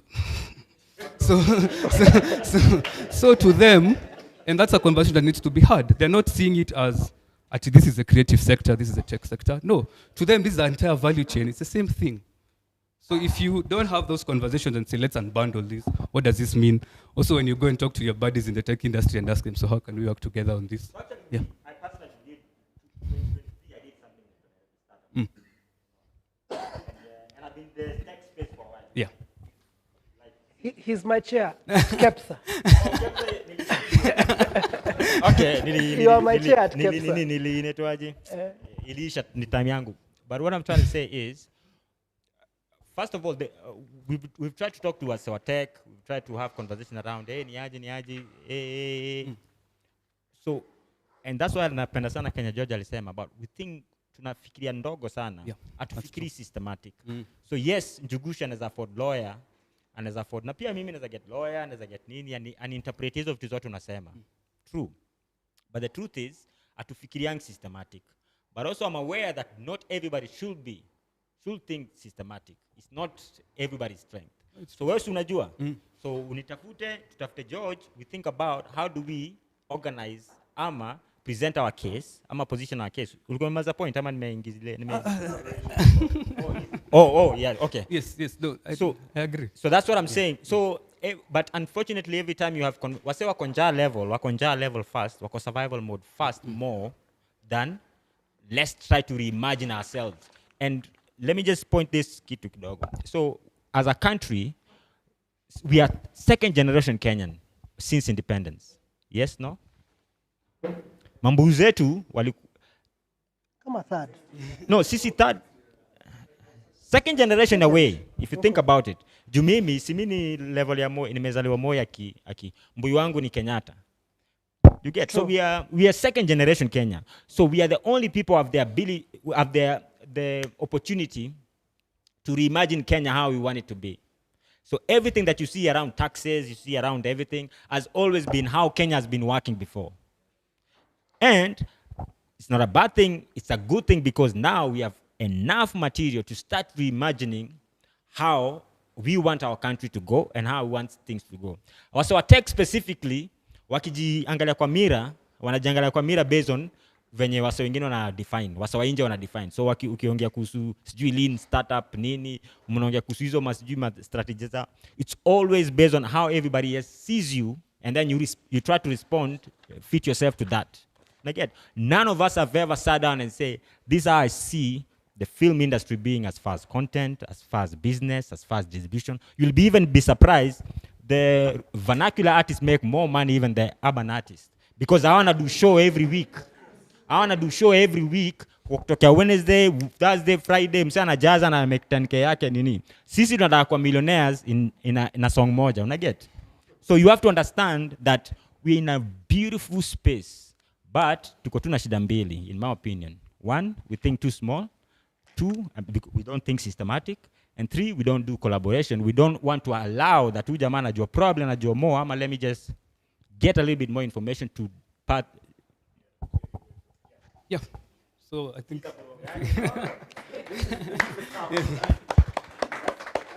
Yeah. So I think you've summarized everything. So those are the three things I'll argue. One, two, we have acts like MIP. One, collaboration. Because even now, there's something else I'm currently working on. This is Kenya's AI strategy, and it's just occurred to me. All the meetings we've had, you don't have any creative, you know. So it's only now I'm here, and I'm like, the next thing you'll see is some startup cloning your voice on AI, and when you start complaining, we ask you, where were you? Are you seeing what I mean? So you can't lock yourselves in that silo. You just have to start coming into where everyone else, because as someone said, creative is everywhere. It's everywhere, but no one sees it's everywhere. So yeah. Thank you. There's a gentleman here, I have to give him the mic to be the last word. He needs no introduction, he doesn't really have to stand. Your mic iko sawa sasa? Unaweza mpa tafadhali, ajiintroduce lakini, although I know most of us know him. Kaka karibu, and thank you for joining us. Thank you. Ungekuwa umeketi hapa next to me, ulikuwa umeketi nyuma yangu, lakini karibu bro, nice to see you.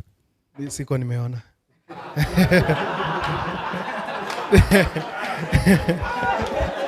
Thank you. So my name is Julius, but most of you might know me as Julio. I'm a creative, and most importantly, a creative with a disability. So I'm a big advocate of disability rights and disability inclusion, because where I am and who I am right now, I'm made up of trinkets of what technology can make possible. And the digital world, to me, it's very different. Normally I tell people, like, you look at that mobile phone as luxury. For me, it's the means to be at par with the society. Look at it as the next flexing, asset in your collection. But for me, it's a means to get information, to get into websites and to read. And apart from Braille, like, you can't have Braille on screen. That's the way I can consume. So I'm a creative both by making and consumption. And tell me why. The other day we were having an Inclusive Africa conference, and we had to outsource captioners from outside Kenya, actually, paying over $5,000 for them to make it accessible to persons who are deaf and hard of hearing. You see what I mean? Like, when people think about the creative world, they don't think about the impact that it brings. Sometimes people call me inspirational. I'm not. I'm just a goofy guy, being a daredevil out there. But the impact, and I like how Juliani has said, like, the mindset, the shift of perception, when someone sees that creative being up there and shaking hands, that creates something in them. I've had people coming up to me and people sending me messages like, I had lost hope. There's one girl I'll never forget. She DMs me, and she actually argued with me for like 2 minutes. This is not Julia I'm talking to. And I'm telling her, it's me. What's up? And she was to commit suicide that evening. She had bought poison. She only had data worth, I think, 100 bob. That is the only thing she was keeping close before ajitambarize. Ilikuwa like, wacha niingie TikTok ni scroll. Then she bumped on my videos. I don't know what happened, but that is a life saved. But at the same time, you find someone calling me, hey Julio, kuja ongeleshe watoi hapa hivi shule, because you're such inspirational, You start talking about logistics and they're like, basi unafaa ku-inspire generation, but pia the calf, So when you talk about the creative world, we talk about even like people who are creating solutions for persons with disabilities. Because for me to move around, I've been hit by cars in this Nairobi a couple of times. But again, when you even talk to the government about, and even how we got the Disability Act of 2003, it's because Kibaki got on a wheelchair. No one knew that. It was sitting somewhere and sign here, And now, 21 years later, we are still fighting for an amendment bill that is overdue. Like, we have the UNCRPD. We actually have some people going to New York to discuss it this coming week. But again, as a country, when you talk about inclusion, are you thinking about the impact that it creates? Because over the decades, we've been talking about, the excluded, marginalized groups. And I know, like, and now just look at it from a point of, it's a creative with a disability and so many other, intersectionalities, because we all going through some stuff. But when you start thinking about it in a deep, spectrum, then it's that. And I'm a big fan of, comic books and comics.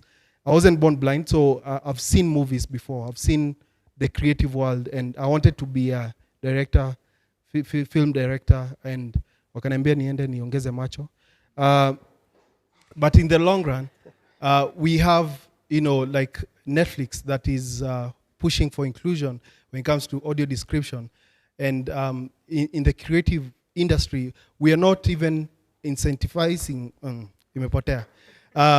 the Kenyan, creators to actually make content accessible. The other day I was, I can't remember this show. It's a Kenyan show. And I was very, happy to hear that it has audio description. But in the real sense, why do you call a Pro Box an SUV? And actually the sound, the voice is not a Kenyan voice. I think being outsourced. So what I'm saying is, when you look at it from the policy level, we even have the ICT accessibility policy that we launched in 2022. I was part of that. And it's sitting somewhere because we are trying to push for implementation. But again, why are starting to talk about taxation and levies and all these things without having to look at people we've left behind, people that are supposed to be part of the decision making? And when I look at myself and where I am right now, I want to have other Julios, other Juliuses creating content, but not only on the consumption side, but also creating social impact that's supposed to trickle down to generations that are behind me. Because let's face it, so we want to inspire a generation that will look at the creative world as a means of not only survival, but to create a legacy. Thank you.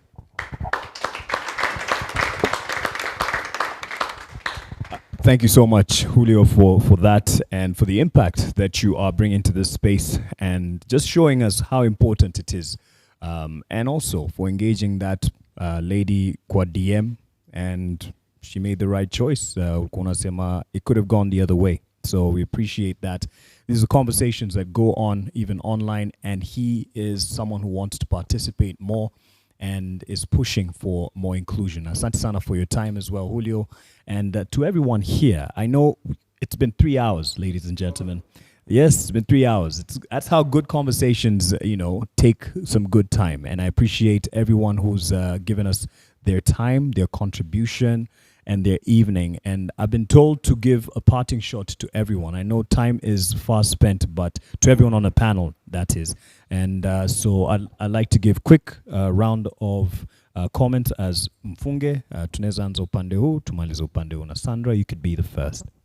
Thanks, Mark. I'd like to reiterate what Rama's question about how do you ensure survival in this environment, even as you're pushing for better legislation.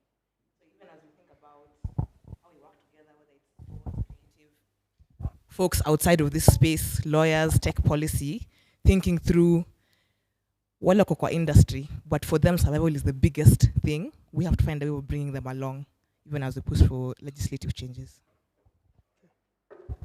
Thank you. I have 3 quick summaries. The first one is that these tax proposals are potentially harmful, and they should be relooked with a creative industry lens. I think I'll stop there, but they are potentially harmful.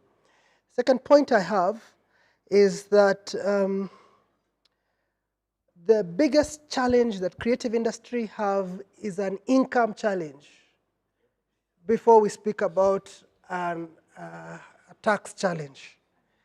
And so Njugush, the gentleman at the back, the principal issues that we should address immediately are income issues.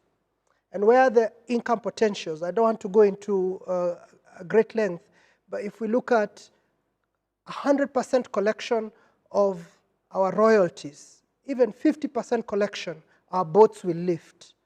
If we tighten on piracy, especially digital piracy, our boats will lift.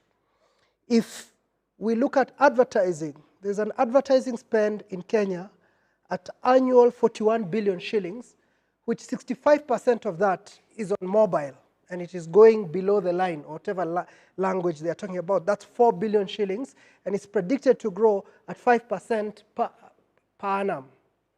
So if you think about 4 billion shillings expenditure in marketing, that's a huge potential income, especially for freelancers, anyway, let me not go into the details. That's a great potential.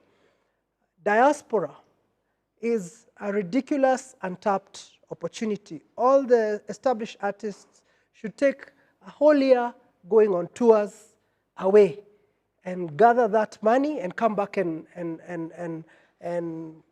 bring streams of life back here. And finally, there's an opportunity to work with Hiva Fund. I'm not the CEO. I cannot speak about it. But I know, because I know these people. I know them intimately. I know them intimately. They've partnered with amazing people to create a Kenya program that's starting this year, that's going 3 years in. And so if any of you can follow Wakiuru Njuguna and go into the newsletter, Hiva Fund has some resources, and there are partners around that will try and help you move the next step. And if you think what they're asking is difficult, then go to KCB or to Agricultural Finance Corporation. But there are questions they will ask you, and try and fit some of those questions, because there's a pool of resources specifically for you. And with that, I will close. Thank you. First of all, nashukuru sana your opportunity. Like, of course, napayuka sana, but the truth is I always learn a lot from Spaces guys, and I get a lot of information. But a lot from Dan, just breakdown of that finance bill. Nilikuwa najua but juju. So nashukuru sana for your opportunity ya kusikia hizo vitu. But the only thing that ningependa sana kuhamasisha wasee kwa hiyo creative space. I don't care kama ni msoa comedy, we ni msoa nguo, we ni msoa nani. We have to see ourselves as the founding fathers in a way. And founding fathers have to see things even beyond their life. So if I'm going to think about the creative industry, me personally, I always do I need to think about 50 years from now? Not just next month because I have to pay bills. So in Amansha, everything that I'm doing is a foundation for, and I don't need to benefit from it. Automatically I benefit from it anyway, but I don't need to benefit from it. Second, and so we have to have the systematic thinking.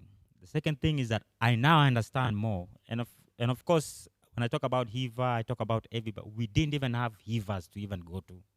Umejua hata uko na idea that kumbe hawa soko na do ni mimi ndo sina, but we hardly nikiwa hapo for 15 years, you didn't even know who you can go to. Unaona? So the truth is we have to understand where everybody is, and we have to appreciate everybody contributing kwa hii space. Sio kutry kupiga msee. So msee kama anapatia na do ya muziki, sawa. Kama msee anapatia na Kalasha 300 million ya flowers, unaona? Iko tu sawa. Kalasha iko sawa. Unajua, because we hardly had this. And it's say right now me get cash from song yangu moja tu. I get cash every month. Na tumetu kwa M-Pesa hata sini kwenda kwa ofisi ya mtu. One of my songs too. You get, so hizi ni vitu tuna, if we don't look back, we won't appreciate the small strides that have been we have had so far. So, and the last thing kwangu, I feel every creative, most of creatives that I feel na interact now, wanna play victim card every time. So kama kuna Kinywa venye nimesema, Kinywa anateta hapo ati COG wajai tupatia meeting, enda kwa ofisi yeye mkae hapo mlale. Una get? Si wewe ni hao ni mavagavana wenyu, no? You get? No, no, bro. It's not you. I'm just saying. What I'm saying is, if we start having ownership, if we start having ownership of this space and what we are able to do. Because mimi najua na mse. The last time tuliona nayo ni lini? Nika last year too, whatever. Na uko kwa the same industry. So I don't have, clearly I don't have ownership. And clearly you don't have ownership. So inamaanisha I don't even know where you are mentally. You get? So kikao kama hii wase uka hivi, I know nani na target yake ni 6,000. Mi target yangu hii ya kufanya tour ilikuwa ni 20,000 tickets.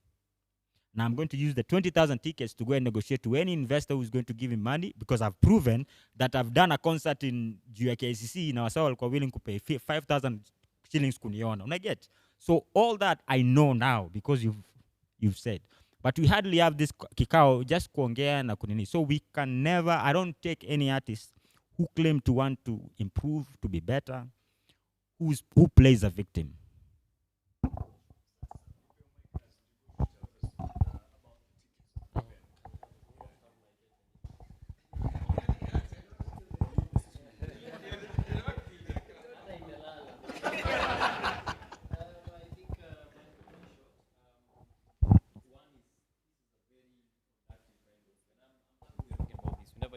Thank you.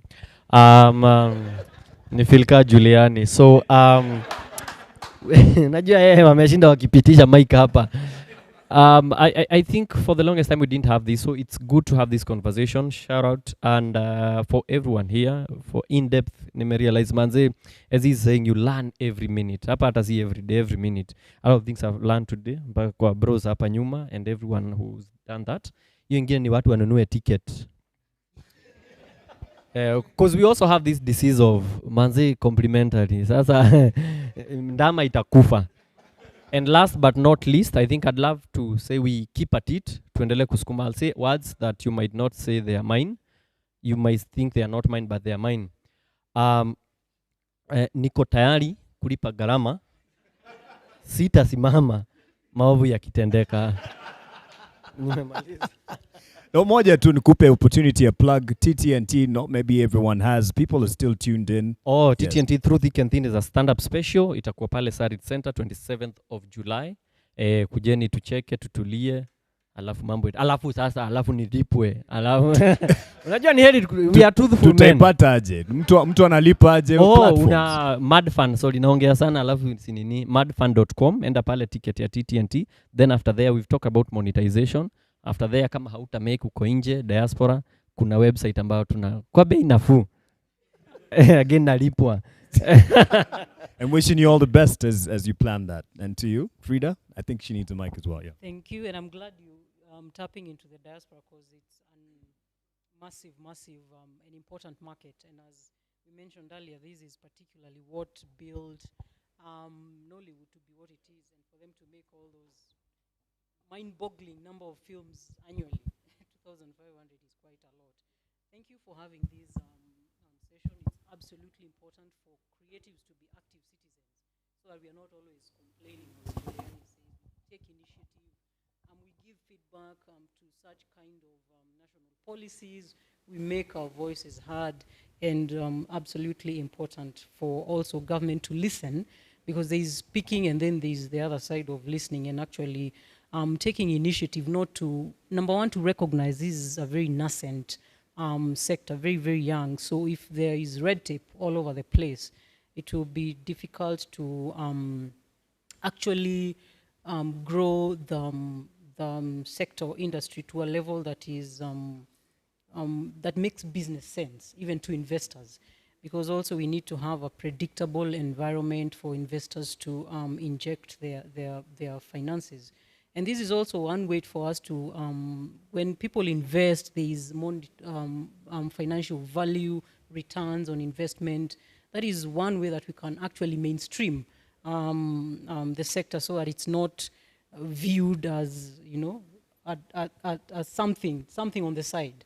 It's looked at with the same lens as manufacturing, for example, because we are manufacturers. We use the same factors of production, human resource, equipment, technology, etc.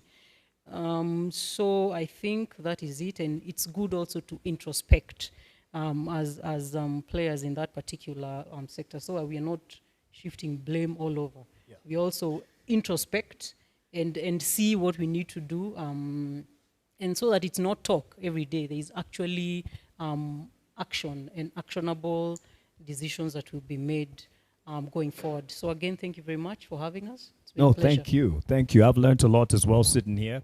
Also, as a content creator from the family of Semabox, this is a creative space, and we'd like to appreciate the good people of Baraza Media Lab with the landlord Akwapa, by the way, Morris, Akwapa Nyuma.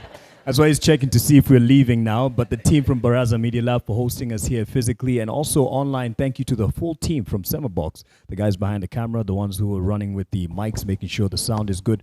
By the way, 3-hour discussion. That's why some of the mics have gone dead. That's why we had to kind of hand this one over, and I appreciate. Someone says, Frida, under the previous regime, you placed this country visibly on the global map. Well done. It is possible. This is Sue Magana. Sijui kama unamjua ama umemtumia message andike. Simjui. Wanyonyi Wanyama, thanks for this amazing discussion and making it accessible through the online space, given what we're speaking about. And One House Production, thanks Mark. This is a good vibe. I have followed it all the way from Germany. Content is right here. Brilliant brains, proud to be Kenyan. Can you give yourselves all a round of applause? Thank you. It's been an absolute pleasure being a part of this conversation. It continues, and these submissions will be made. As submissions are still being made, at least we've made a point for the creative economy and sector. The conversation continues. We'll be submitting this, and I believe Dana Seda, leading the team here at Semabox, commits to that, and I appreciate all the time that you've given us. Atia nini?